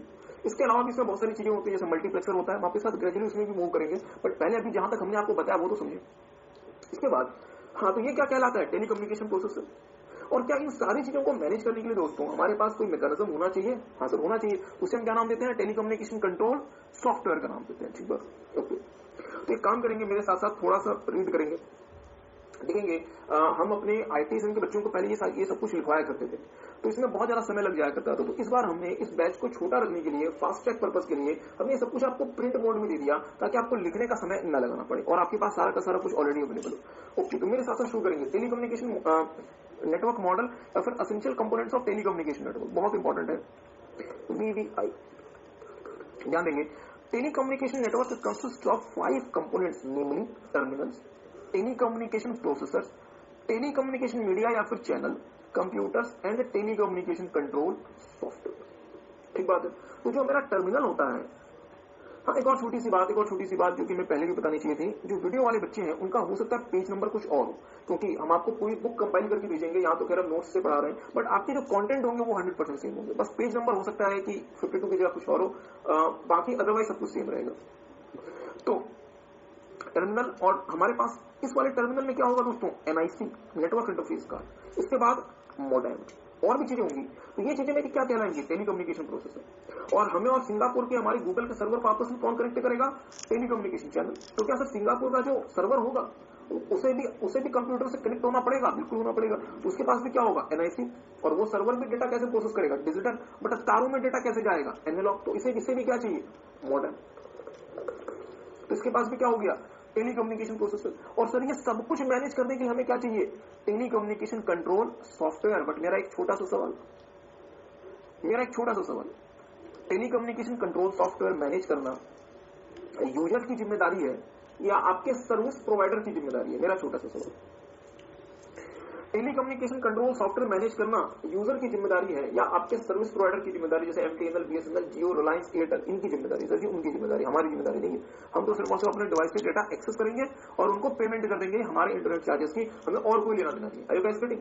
तो इसलिए टेली कम्युनिकेशन कंट्रोल सॉफ्टवेयर को मैनेज करने का काम किसका है, सर्विस प्रोवाइडर का है, यूजर का नहीं है। यूजर ये काम यूजर नहीं करेगा, यूजर सिर्फ और सिर्फ अपना डिवाइस मैनेज करेगा और यूजर को कुछ नहीं करना। और जैसे उसको इंटरनेट का बिल आएगा, इंटरनेट का बिल पे करेगा। आई होप कि आपको ये बात समझ आई होगी। ओके, तो अब इसको डिटेल में देखने का समय आ गया। ध्यान दीजिएगा, टर्मिनल्स, बहुत ध्यान से। Terminals are the starting and stopping point in any telecommunication network environment. Starting तो समझ आता है, चलो हमने क्या बताया था आपने, हाँ सपना चौधरी, हमें सपना चौधरी की वीडियोस देख रहे हैं। तो हमने स्टार्ट किया, अपना फोन उठाया और यूट्यूब एक्सेस किया और सर्च दे मार सपना चौधरी वीडियो। स्टार्टिंग तो समझ आ गया, बट सर जी एंडिंग कैसे, मुझे बताएं। हमने जो भेज दिया ये एंड हो गया या यूट्यूब जब हमें वापस रिजल्ट भेजेगा वो एंड? सर जी जब यूट्यूब हमें वापस भेजेगा रिजल्ट वो एंड। तो इसलिए स्टार्ट भी हम ही करेंगे और जब तक वो रिजल्ट हमारे पास नहीं पहुंच जाता तब तक एंड नहीं है, पिक्चर अभी हम बाकी है, पिक्चर बाकी है। जब तक YouTube से या किसी भी आपको सर्वर से रिस्पॉन्स नहीं मिल जाता तब तक आपका काम पूरा नहीं हुआ। तो आप जो डेटा एंटर करेंगे किसकी मदद से, टर्मिनल, और जो डेटा आपको YouTube भेजेगा वो कहां डिस्प्ले होगा, आपके डिवाइस या फिर terminal. Are you guys getting? Okay. Any input और output device that is used to transmit और receive data can be classified as a terminal component. मतलब टर्मिनल कंपोनेंट क्या होता है, कोई इनपुट या आउटपुट डिवाइस जिसमें से आप इनपुट दे रहे हैं और जो कि आपको आउटपुट दिखा रहा है वो आपका क्या बन गया, टर्मिनल बन गया। Okay, a computer terminal is a hardware device that is used for entering and displaying data. Again same बात है, कंप्यूटर टर्मिनल क्या होता है, जिसकी मदद से आप डेटा इंसर्ट करते हैं। जैसे यूट्यूब के सर्च फील्ड में आपने टाइप कर दिया सपना चौधरी वीडियोस और रिजल्ट जो आपको आया, आपको पूरे के पूरे वीडियोस लिस्ट कर दिए हुए होंगे, तो ये क्या कहलाएगा, मेरा टर्मिनल। ठीक है, ओके। दूसरा क्या होता है दोस्तों, टेली कम्युनिकेशन प्रोसेसर। मेरी बात पे बहुत ज्यादा ध्यान दीजिएगा। टर्मिनल आपके पास आपका कंप्यूटर है, बट कंप्यूटर आपका कब इंटरनेट से कनेक्ट होगा, जब उसमें एक कंपोनेंट हो। वो कंपोनेंट क्या कहलाएगा, नेटवर्क इंटरफेस कार्ड या फिर एनआईसी। उसे क्या नाम देंगे हम, एनआईसी। ओके, देखिएगा telecommunication processor, NIC, modem, एक होती है मल्टीप्लेक्सर और एक होता है switch, router, bridge, hub, repeater, gateway. तो ये सब कुछ मिलकर कहलाता है इंटर नेटवर्क प्रोसेसर। और बीइंग वेरी फ्रैंक, यहां से 4 मार्क्स का क्वेश्चन आराम से बन जाता है। इन शॉर्ट 4 नंबर का तो मिनिमम यहां से पूछ ही लेता है। इन 8-9 पॉइंट से 4 नंबर का एक क्वेश्चन हमेशा रहता है, तो इस बार भी रहेगा, तो बहुत ध्यान से देखिएगा। देखेंगे telecommunication processor supports data transmission and reception between terminal and computer by providing variety of support functions. मतलब टेली कम्युनिकेशन प्रोसेसर क्या करता है, टर्मिनल और कंप्यूटर के बीच में डेटा के ट्रांसफर में मदद करता है अलग अलग प्रकार के सपोर्ट फंक्शन को प्रोवाइड करके। सर जैसे फॉर एग्जांपल हमने आपको बताया मॉडेम। अब परेशानी ये है कि कंप्यूटर डेटा भेजना चाहता है डिजिटल में, तार जो वायर जो वो लेके जाना चाहती है एनालॉग में, तो मुझे पता कैसे काम चलेगा। इसलिए मॉडेम आई और कहेगा कि चले कोई बात नहीं, कंप्यूटर अगर तुम डिजिटल में भेजना चाहते हो और मॉडेम और वायर यदि तुम एनालॉग में लेके जाना चाहते हो, तो एक काम करेंगे, मैं क्या करूंगा, उस डिजिटल को एनालॉग में चेंज कर दूंगा और एनालॉग को डिजिटल में चेंज कर दूंगा, ताकि आपकी कम्युनिकेशन में किसी भी प्रकार की परेशानी ना हो पाए। बहुत सही बात है। ओके, तो जो सबसे पहला टेली कम्युनिकेशन प्रोसेसर है दोस्तों, वो कहलाता है नेटवर्क इंटरफेस कार्ड। तो मेरी बात पे ध्यान दीजिएगा, देखिएगा network interface card, NIC, also known as Network Interface Controller. It connects a computer to a network. इसका मतलब होगा कि यदि आप अपने कंप्यूटर को किसी भी नेटवर्क से कनेक्ट कर पा रहे हैं तो आपके कंप्यूटर में वो क्षमता होनी चाहिए। अब मुझे एक बात बताएंगे, यदि अगर आप अपने कंप्यूटर से कोई ऑडियो सुनना चाहते हैं, कोई सॉन्ग सुनना चाहते हैं, तो आपके कंप्यूटर में क्या स्पीकर होना चाहिए। अगर स्पीकर नहीं होगा तो क्या आवाज बाहर तक आएगी? नहीं। तो आपके कंप्यूटर में स्पीकर नाम का कंपोनेंट होगा, तभी आप ऑडियो सुन पा रहे हैं। इसी तरीके से यदि आप किसी भी नेटवर्क से कनेक्ट होना चाहते हैं, ध्यान दीजिएगा, किसी भी नेटवर्क से कनेक्ट होना चाहते हैं, नेटवर्क से, चाहे आप इंटरनेट से कनेक्ट होना चाहे, चाहे आप एक्स्ट्रानेट से कनेक्ट होना चाहे, चाहे आप इंटरनेट से कनेक्ट होना चाहे, चाहे आप लैंड से जुड़ना चाहे, किसी से भी अगर आप कनेक्ट होना चाहते हैं, आपके कंप्यूटर में क्या होना चाहिए? NIC. Okay, it has additional memory for buffering incoming and outgoing data packets, thus improving the network flow. Okay, अब यहाँ पे थोड़ा सा आपको ध्यान देना पड़ेगा, थोड़ा सा समझना पड़ेगा। देखें, है तो चीजें बहुत आसान, बट अगर आप लोग अगर ध्यान नहीं देंगे तो बहुत मुश्किल हो जाएगी। मैं आपको छोटी सी बात बताना चाहता हूँ, मेरी बात ध्यान दीजिएगा दोस्तों। ऐसी बातें आपको आगे भी समझ आएंगी, क्योंकि चैप्टर नंबर 3 बहुत महत्वपूर्ण, this is a very very very significant chapter, और इसमें बहुत ज्यादा समय लगाएंगे। हम इसको मतलब हशश में नहीं करेंगे, हम इसको हड़बड़ी में नहीं करेंगे। मेरी बात ध्यान दीजिएगा, मेरी छोटी सी बात ध्यान दीजिएगा। देखिएगा, जैसे मैं अपने कंप्यूटर को इंटरनेट से कनेक्ट करता हूं, ध्यान दीजिएगा, जैसे मैं अपने कंप्यूटर को इंटरनेट से कनेक्ट करता हूं, एक बहुत खास बात होती है। सर क्या बात? मुझे बताएं, क्या इस इंटरनेट में सिर्फ मेरा कंप्यूटर कनेक्टेड है या मेरे जैसे करोड़ों कंप्यूटर्स कनेक्टेड है? सर जी, आपके जैसे करोड़ों कंप्यूटर्स कनेक्टेड, करोड़ों ऑफ कंप्यूटर्स आर कनेक्टेड आपके जैसे। एग्री? तो सर जी, फिर ये इंटरनेट मेरे कंप्यूटर को कैसे रिकॉग्नाइज करेगा? कैसे पता चलेगा कि यही कंप्यूटर है जिसने हमसे क्या सर्विस मांगी? फेसबुक को कैसे पता चलेगा कि मुझे आपका प्रोफाइल पिक्चर आपके पास ही भेजना है? वो कैसे आपके पास पहुंचेगा? क्योंकि उस समय तो करोड़ों लोग इंटरनेट यूज कर रहे होंगे। इसका मतलब कि आपने किसी को कोई मैसेज भेजा, वो किसी और के पास पहुंच गया। क्या अजीब सी बात हो जाएगी? नहीं करते हैं? तो जैसे जैसे जैसे आप जब कोई डाक भेजते हैं, कोई पोस्ट करते हैं, तो उसमें एड्रेस लिखते हैं, इसी तरीके से इंटरनेट में भी आपको एक एड्रेस मिल जाता है। बहुत अच्छा, बच्चे ने बहुत सही कहा। तो क्या कहलाता है? IP address, internet protocol address. तो as I have connected to the internet, I will allotted an address which is known as IP address. और अब मैं जो भी कम्युनिकेशन करूंगा किसी IP एड्रेस के बेसिस पे करूंगा, और ये IP एड्रेस मेरा यूनिक रहेगा। मींस जब मैं इंटरनेट यूज कर रहा हूं तो पूरी दुनिया में ये IP एड्रेस सिर्फ मेरे पास रहेगा, ये और किसी के पास उस समय नहीं रहेगा। आई होप कि आपको ये बात थोड़ी सी समझ आई होगी। IP एड्रेस क्या होता है, इसको आपके साथ और आगे लिखेंगे, डिटेल में लिखेंगे। ओके, दूसरी खास बात क्या होती है, मेरी बात ध्यान दीजिएगा। इंटरनेट में जैसा कि आपको पता है दोस्तों, there are crores of people who are connected to the internet, who are using the internet, millions and millions of people. इसलिए बहुत जरूरी है, मेरी बात पे बहुत ध्यान दीजिएगा, इसलिए बहुत जरूरी है कि जो टेली कम्युनिकेशन चैनल है उसको ऑप्टिमम तरीके से इस्तेमाल किया जाए, मतलब मिसयूज नहीं किया जाए। जैसे आपने देखा कि सर गूगल का कोई भी डेटा सेंटर भारत में नहीं है, और सारे के सारे डेटा सेंटर कहां है? अमेरिका में, सिंगापुर में एक्सेप्ट। और भारत में millions of peoples are using Google services. YouTube हो गया आपका, गूगल डुओ हो गया, सर्च हो गया, जीमेल हो गए, गूगल मैप्स हो गए। और भारत से सिंगापुर के बीच में थोड़ा सा सुन लें, बहुत सारे ओशंस पड़ते हैं। ये लेट्स से इंडिया है और ये सिंगापुर है। तो भारत से सिंगापुर के बीच में बहुत high capacity fibre optics cable बिछाई गई है। भारत से सिंगापुर के बीच में बहुत high capacity fibre optics cable बिछाई गई है, इसे अंडर सी केबल भी कहा जाता है। पर सर जी, अंडर सी केबल क्यों है? क्यों ना आपने मतलब सी में आपने वो खंबे गाड़ दिए और केबल पार करवा दी? मुझे बताइए, क्या प्रैक्टिकली पॉसिबल था? नहीं। तो समझदार लोगों ने क्या किया? तब से दिस इज ओशन, तो अब ओशन नहीं है, तो ओशन बेड में ये वायर्स बिछाए ताकि आसानी से डेटा का कम्युनिकेशन हो सके। और ये जो फाइबर ऑप्टिक्स केबल है, this is very high capacity, मतलब ये जो पर सेकेंड है, ये कई टेराबाइट डेटा पर सेकेंड ट्रांसफर कर सकती है। Means thousands of terabyte data पर सेकेंड कैन बी ट्रांसफर्ड। और आपको जो स्पीड मिलती है इंटरनेट की, वो जनरली MBs में मिलती है, 2 MB, 4 MB, 10 MB एक्सेट्रा। और जो फाइबर ऑप्टिक्स केबल है वो कई टेराबाइट ऑफ डेटा पर सेकंड ट्रांसफर कर सकती है। मेरी बात ध्यान दीजिएगा, अंडर सी केबल बिछाना बहुत एक्सपेंसिव होता है दोस्तों। It's a very expensive process to lay the undersea cable. क्या इस अंडर सी केबल को ऑप्टिमम तरीके से इस्तेमाल करना चाहिए था? हाँ या ना? हाँ सर। तो इसलिए मेरी बात पे बहुत ज्यादा ध्यान दीजिएगा, इंटरनेट के थ्रू जो भी डेटा ट्रांसफर होता है वो पैकेट फॉर्म में होता है। आपने चैप्टर नंबर 2 में देखा है कि sir there is nothing but bits. दुनिया में क्या है? सिर्फ और सिर्फ बिट्स, 0 1 0। आपको छोटी सी बात बताना चाहेंगे, लेट्स से आपको कोई 10 MB की फाइल डाउनलोड करनी है अपने सिस्टम में। मुझे पता है 10 MB का मतलब क्या होगा? 10,000 KB। हाँ, वो 10 मतलब 1024 KB इसमें ना जाए, 10,000 KB। या फिर सर इतने बाइट, 8 करोड़ बाइट या फिर 1 करोड़ बाइट या फिर इतने बिट्स, 8 करोड़ बिट्स। ये जो 10 MB की फाइल है दोस्तों, कभी आप इसको विजुलाइज करें तो ये 8 करोड़ बिट्स से मिलकर बनी है। किससे मिलकर बनी है?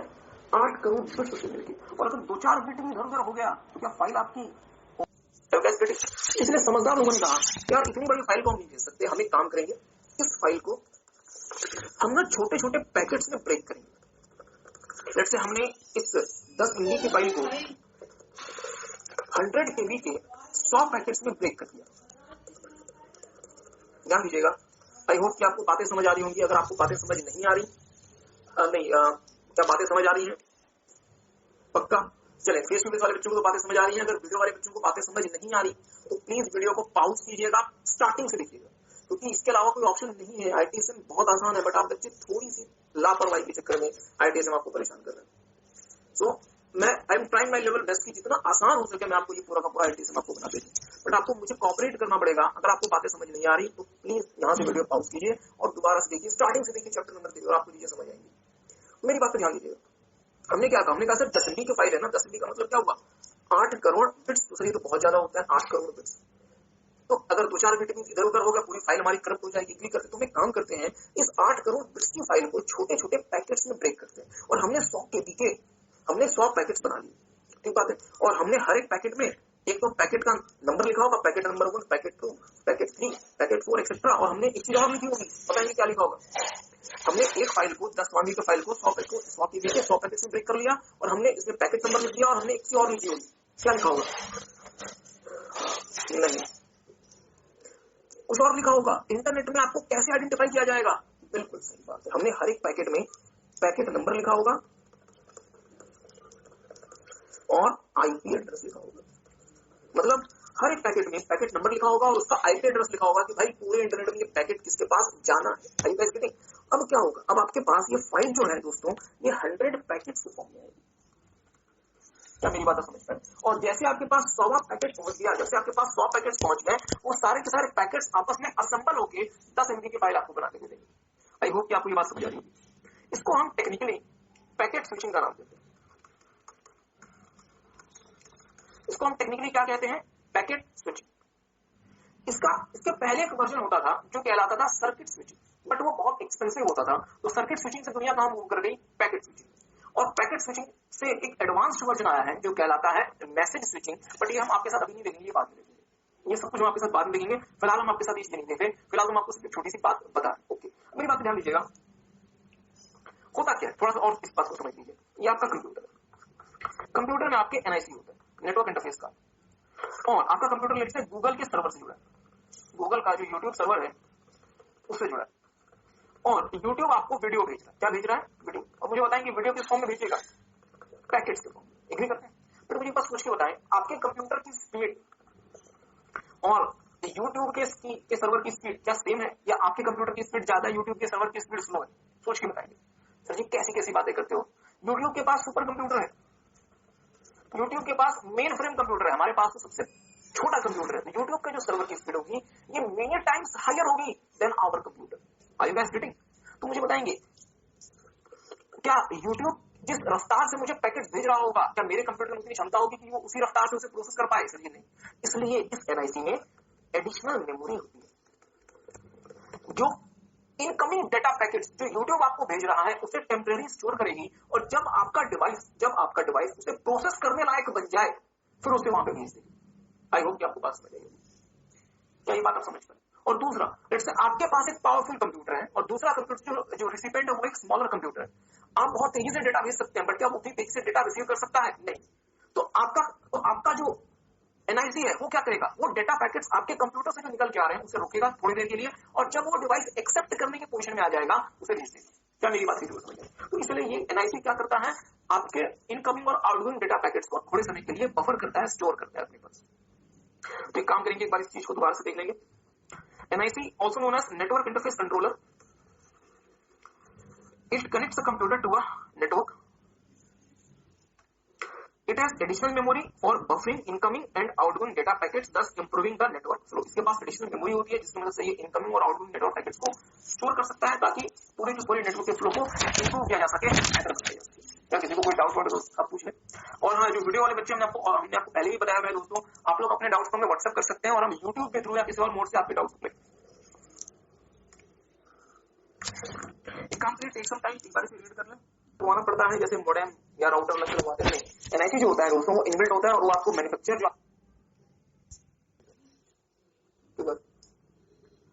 हाँ मॉडेम एक्सेट्रा जो मॉडेम होगा, या लेकिन आज के समय जो है एक और क्वेश्चन आया कि सर हम तो राउटर यूज करते हैं, राउटर क्या है, राउटर के बारे में हम आपको बताएंगे।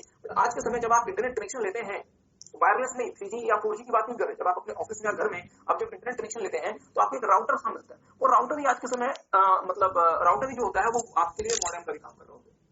बट एनआईसी जो होता है वो आपको अलग से नहीं देखना पड़ता, एनआईसी आपके कंप्यूटर भी होता है। तो कभी अगर आप कंप्यूटर अगर आप अपना लैपटॉप खोल के देखेंगे तो आपको एनआईसी दिखाई पड़ेगा। वो कुछ ऐसा होता है जो एनआईसी कार्ड हमने यहाँ पे दिया होता है। It looks something like this. Okay, so I hope कि आपने इसको नोट कर लिया होगा सबने, एनआईसी। ओके, चलिए अब आगे देखिएगा मॉडेम। आपने जैसे सुना दोस्तों कि हमारा जो कंप्यूटर होता है वो कैसे डेटा प्रोसेस करता है, डिजिटल और जो ऑर्डिनरी फोन वायर होते हैं उसमें डेटा कैसे ट्रांसफर होता है, एनालॉग। ध्यान दीजिएगा, एनालॉग। मैं आपको थोड़ी सी बात और बताना चाहते हैं, थोड़ा सा इसको और एक्सपेंड करते हैं। मेरी बात ध्यान दीजिएगा, मेरी बात पर ध्यान दीजिएगा, बहुत ध्यान से मेरी बात सुनिएगा। नोट कुछ नहीं, आपको कुछ नहीं करना। एक सिचुएशन कंसिडर कीजिए, आपने संचार हाट का नाम सुना कि आपके द्वारा जो भी डेटा भेजा जाएगा, आपके दोस्तों के द्वारा जो भी डेटा भेजा जाएगा वो सबसे पहले एमटीएनएल के संचार हाट में आएगा।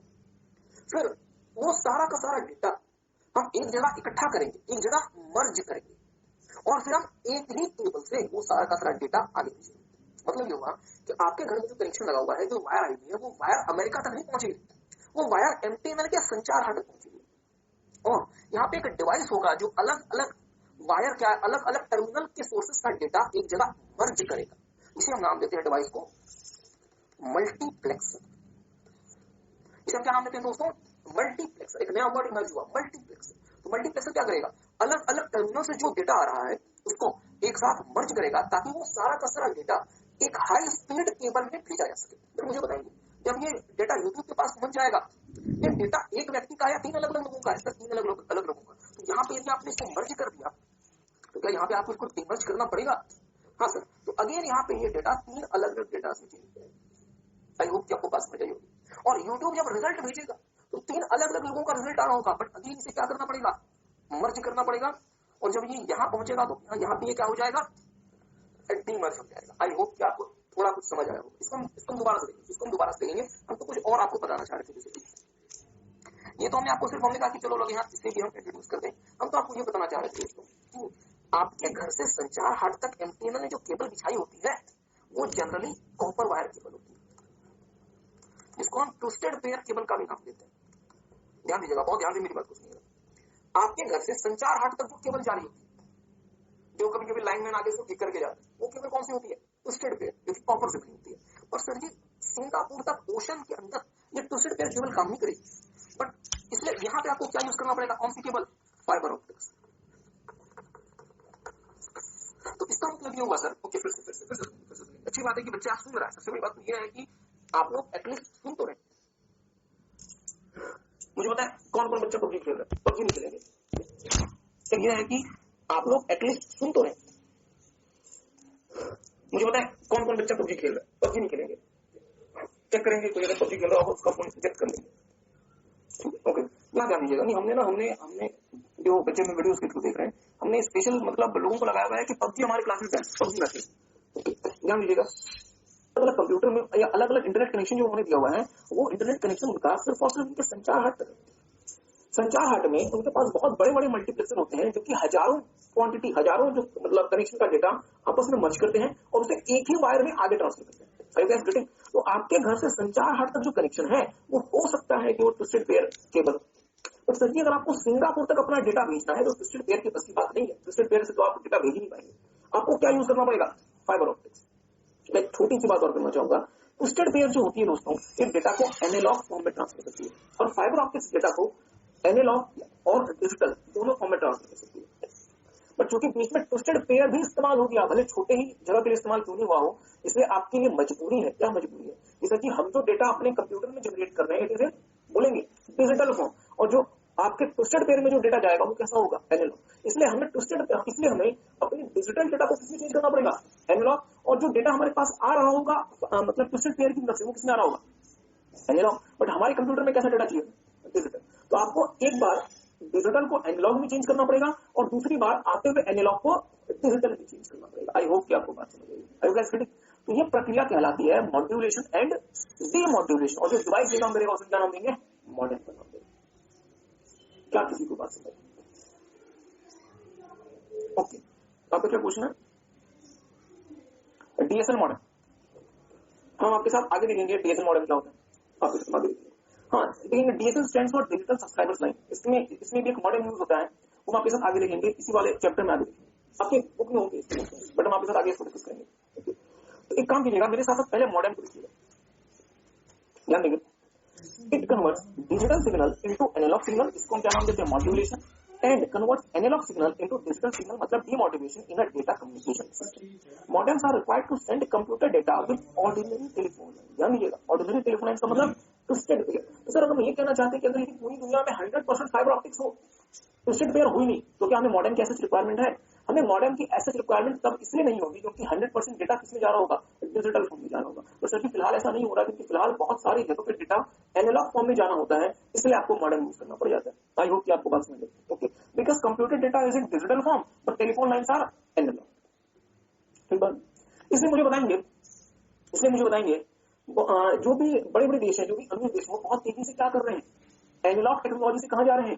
डिजिटल टेक्नोलॉजी की तरफ जा रहे हैं, ताकि आप डेटा को पूरे वर्ल्ड में यूनिवर्सली आप क्या कर सके? डिजिटल फॉर्म में कम्युनिकेट कर सके। Okay, so take some time, एक बार इसे रीड कर लें, फिर हम आपको एक फोटो बनवा देते हैं ताकि आपको घर के लिए ये बातें याद रहें।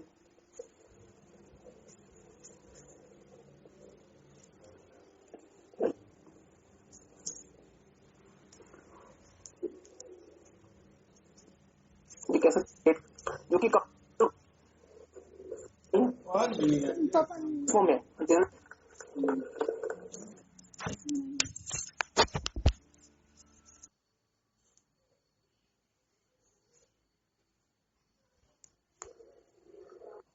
ओके, बहुत अच्छा सवाल आया, बहुत अच्छा सवाल आया। मेरी बात पे ध्यान दीजिएगा, अगर हम यूजर की तरफ की बात करें, आपकी तरफ की बात करें, तो मॉडेम सिर्फ क्या डिजिटल को एनालॉग में चेंज करेगा या आपके साइड की वो एनालॉग को डिजिटल में चेंज करेगा? सर दोनों काम करेगा।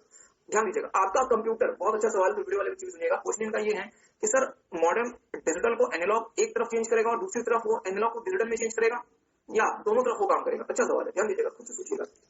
आप यूट्यूब से डेटा एक्सेस कर रहे हैं, आपके पास जो कंप्यूटर है वो डेटा को किस फॉर्म में प्रोसेस करता है? डिजिटल। बट सर जी जो आपके घर में जो एमटीएनएल की जो ट्विस्टेड पेयर केबल लगी वो कैसी? एनालॉग।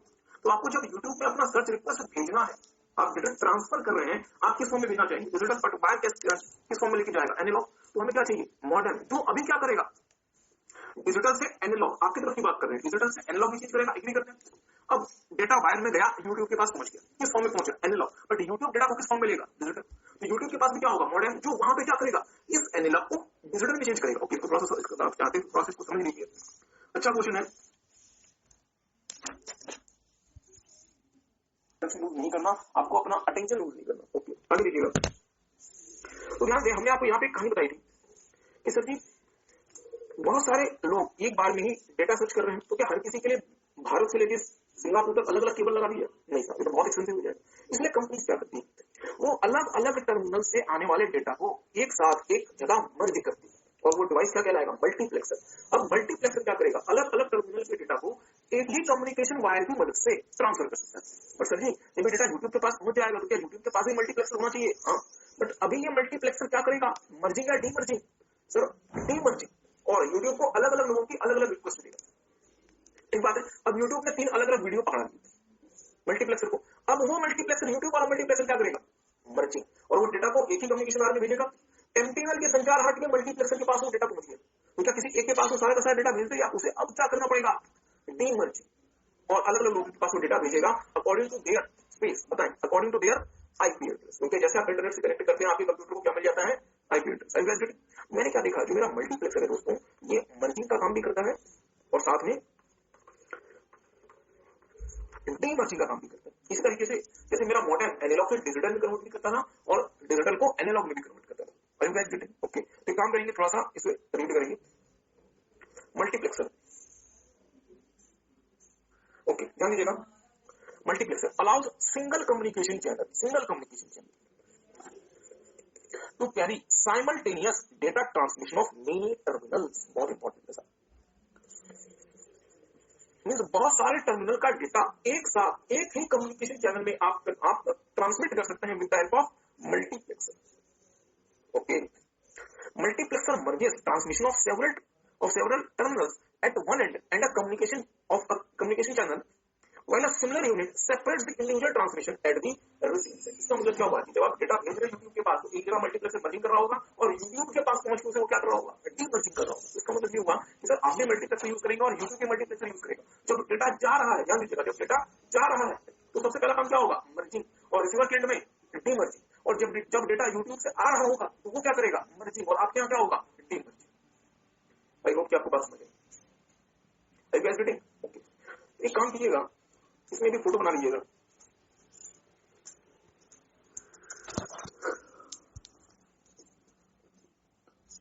और हम आपको आज कुछ नहीं कर रहे, only thing that we will do today is revision. Okay, मेरी बात पर ध्यान दीजिएगा। अब दोबारा से एनर्जी लेकर आइएगा और मुझे सोच के बताएंगे हमने चैप्टर कौन सा शुरू किया है। जल्दी से चैप्टर नंबर, नाम क्या है, टेलीकम्युनिकेशन एंड नेटवर्क्स। मुझे बताएंगे टेलीकम्युनिकेशन क्या है। Telecommunication is the exchange of data and information through the network. तो सर जी फिर नेटवर्क क्या है, नेटवर्क इज दी जहां पे कंप्यूटर्स, डिवाइसेस और अदर टेलीकम्युनिकेशन डिवाइसेस और सर्वर्स आपस में कनेक्टेड होते हैं। ठीक बात है। यदि कंपनी ने अपने इंप्लॉइज को कंसिडर करते हुए कोई नेटवर्क तैयार किया है, इसे क्या नाम देंगे, इंट्रानेट। अगर उसके आप एक्सटेंड कर देते हैं अपने सप्लायर्स को, इसे क्या नाम देंगे, एक्सट्रानेट। इंस्टीट्यूट ने क्वेश्चन डाला था एमसीक्यू में, क्वेश्चन मैं बताता हूं कैसा क्वेश्चन। इंस्टीट्यूट ने कहा हुआ है कि भाई कौन सा नेटवर्क कंपनी के सप्लाई चेन मैनेजमेंट को स्ट्रॉन्ग बनाता है। ऑप्शन 1 इंट्रानेट, ऑप्शन 2 एक्सट्रानेट, ऑप्शन 3 एक और ऑप्शन था लैन, और ऑप्शन 4 एक और ऑप्शन था मैन। आप मुझे बताएं आंसर क्या होगा। कौन सा नेटवर्क कंपनी के सप्लाई चेन मैनेजमेंट फंक्शन को स्ट्रॉन्ग बनाते हैं। 4 ऑप्शन इंस्टीट्यूट ने दिए थे, इंट्रानेट, एक्सट्रानेट, लैन और मैन। आंसर क्या होगा, बहुत अच्छा आंसर एक्सट्रानेट। वीडियो वाले बच्चे भी आई होप कि आपने एक्सट्रानेट बोला होगा। एक्सट्रानेट सप्लाई चेन मैनेजमेंट को इंप्रूव कैसे करता है, क्योंकि सर जी वो हमारी कंपनी को तो कनेक्ट करता ही करता है, साथ में सप्लायर और कस्टमर्स को भी आपस में लिंक कर देता है। हमारे जितने भी बिजनेस पार्टनर्स हैं वो सबको आपस में लिंक कर देता है। इसकी मदद से मेरा जो सप्लाई चेन मैनेजमेंट है वो ज्यादा स्ट्रॉन्ग हो जाता है। आई होप कि आपको बात समझ आई होगी। इसके बाद हमने आपके साथ देखा था कंप्यूटर नेटवर्क के एडवांटेज। हमने कहा था सर जी कंप्यूटर नेटवर्क के मेनली 2 एडवांटेज है। पहला शेयरिंग और दूसरा एक्सेस। शेयरिंग किसका, 3 चीजों का, फाइल का, बहुत अच्छा, रिसोर्स का और डेटाबेस हमने शेयर कर दिया, मतलब शेयर डेटाबेस। एक्सेस कैसा, रिमोट एक्सेस और इंटरनेट एक्सेस। और सर जी इसमें तो बहुत सारे फॉल्ट अराइज हो सकते हैं, तो इसलिए हमने फॉल्ट टॉलरेंस देखा था। ठीक है, फिर हमने क्या शुरू किया था, बिजनेस वैल्यू ऑफ टेलीकम्युनिकेशन, या फिर क्या क्या स्ट्रेटेजिक कैपेबिलिटीज टेलीकम्युनिकेशन बिजनेस को दी है, क्या कैसे याद रखेंगे, CGS की, overcome cost barriers, geographical barriers, structural barriers और टाइम बैरियर्स। बहुत अच्छा। इसके बाद हमने क्या देखा था, इसके बाद हमने आपके साथ क्या देखा था, लेट अस सी। सर हमने शायद शुरू कर दिया था ना, नहीं बहुत इंपॉर्टेंट तो रह गया। ट्रेंड्स इन टेलीकम्युनिकेशन, जैसा कि हमने आपको बताया था कि जैसे किसी इंडस्ट्री में पैसा आना शुरू हो जाता है, मनी आना शुरू हो जाता है, बहुत सारे चेंजेस आते हैं, पॉजिटिव नेगेटिव। इसी तरीके से टेलीकम्युनिकेशन की फील्ड में भी बहुत सारे चेंजेस हैं। इन चेंजेस को हम 3 major categories we can divide these changes. पहली जो कैटेगरी है वो कहलाती है इंडस्ट्री ट्रेंड, जहां पे हमने देखा कि भाई छोटी कंपनी के साथ बड़ी कंपनी, दोनों प्रकार की कंपनी टेलीकॉम सर्विसेज दे रही है। दूसरा हमने देखा कि बहुत सारे नए टेलीकम्युनिकेशन प्रोडक्ट्स और सर्विसेज विकसित होते हैं, जैसे यूट्यूब, नेटफ्लिक्स एक्सेट्रा। और तीसरा हमने देखा कि बिजनेसेस ने एंटरप्राइज कोलैबोरेशन के लिए और ई कॉमर्स के लिए टेलीकम्युनिकेशन सर्विसेज का इस्तेमाल करना शुरू कर दिया। बहुत अच्छा। इसके बाद दूसरा technology trend, very very very important. Technology में क्या क्या चेंजेस है, हम क्लोज सिस्टम आर्किटेक्चर से ओपन सिस्टम आर्किटेक्चर की तरफ जाने लगे, जिसके 2 एडवांटेजेस है, क्या, ग्रेटर कनेक्टिविटी और higher degree of network interoperability. ठीक बात है। दूसरा हम कॉपर वायर से फाइबर ऑप्टिक्स की तरफ जाने लगे। तीसरा हम एनालॉग से डिजिटल टेक्नोलॉजी की तरफ जाने लगे। और चौथा हम integrated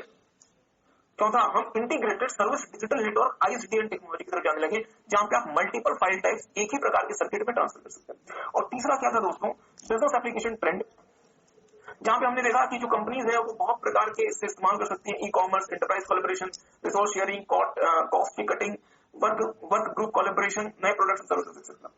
then we have started telecommunication network model, essential components of telecommunication network, जहां पे आपने देखा था कि 5 प्रकार के, मैं आपका समय नहीं ले रहा, 5 प्रकार के हमारे टेलीकम्युनिकेशन मॉडल या फिर कंपोनेंट्स हैं। सबसे पहले टर्मिनल, जो डेटा इंटर करेगा या डिस्प्ले करेगा वो टर्मिनल। डेटा किसके फॉर्म में जाएगा, कैसे जाएगा, टेलीकम्युनिकेशन मीडिया। दूर वाला जो आपका डिवाइस है वो क्या कहलाएगा, कंप्यूटर। कंप्यूटर को आपके डिवाइस को इंटरनेट से कनेक्ट कौन करवाएगा, एनआईसी। आपका डिवाइस डिजिटल फॉर्म में डेटा प्रोसेस करता है, मीडिया जो है वो एनालॉग में लेके जाएगा, तो इसके लिए आपको क्या चाहिए, मॉडेम। एनआईसी मॉडेम मल्टीप्लेक्सर जैसी चीजें क्या कहलाती है, टेलीकम्युनिकेशन प्रोसेसर। और ये पूरे मैकेनिज्म को कंट्रोल करने के लिए टेलीकम्युनिकेशन कंट्रोल सॉफ्टवेयर। सो आई होप कि आपको ये 5 नाम याद रहेंगे, क्या क्या, terminals, telecommunication processors, telecommunication media या फिर चैनल्स, कंप्यूटर्स और finally telecommunication control software. Okay okay okay, आई होप कि आपको ये नाम याद रहेंगे। ओके, मेरा एक छोटा सा एमसीक्यू का क्वेश्चन, आपके जवाब, मेरे सवाल आपके जवाब। कौन सा ऐसा डिवाइस है, ध्यान दीजिएगा, कौन सा ऐसा डिवाइस है जो मल्टीपल टर्मिनल्स के डेटा को एक टेलीकम्युनिकेशन चैनल में कैरी करने लायक बना देता है। कौन सा ऐसा डिवाइस है जो मल्टीपल टर्मिनल्स के डेटा को एक साथ कैरी करने लायक बना देता है, कौन सा ऐसा डिवाइस है। बहुत अच्छा आंसर, आपने दिल खुश कर दिया, multiplexer. Multiplexer is a device which merges the transmission of many devices so that it can be carried into a single communication channel। बहुत अच्छा बहुत अच्छा। तो फिर हम आपको ज्यादा परेशान नहीं करेंगे आज के लिए। फिर हम ओवर करते हैं, एक मिनट। ऑफिस जाना रहता है क्या सर, जाते ऑफिस जाते हैं, अच्छी बात है। जो बच्चे ऑफिस, जिनकी आर्टिकल चल रही है वो अपने ऑफिस में भी ध्यान दें।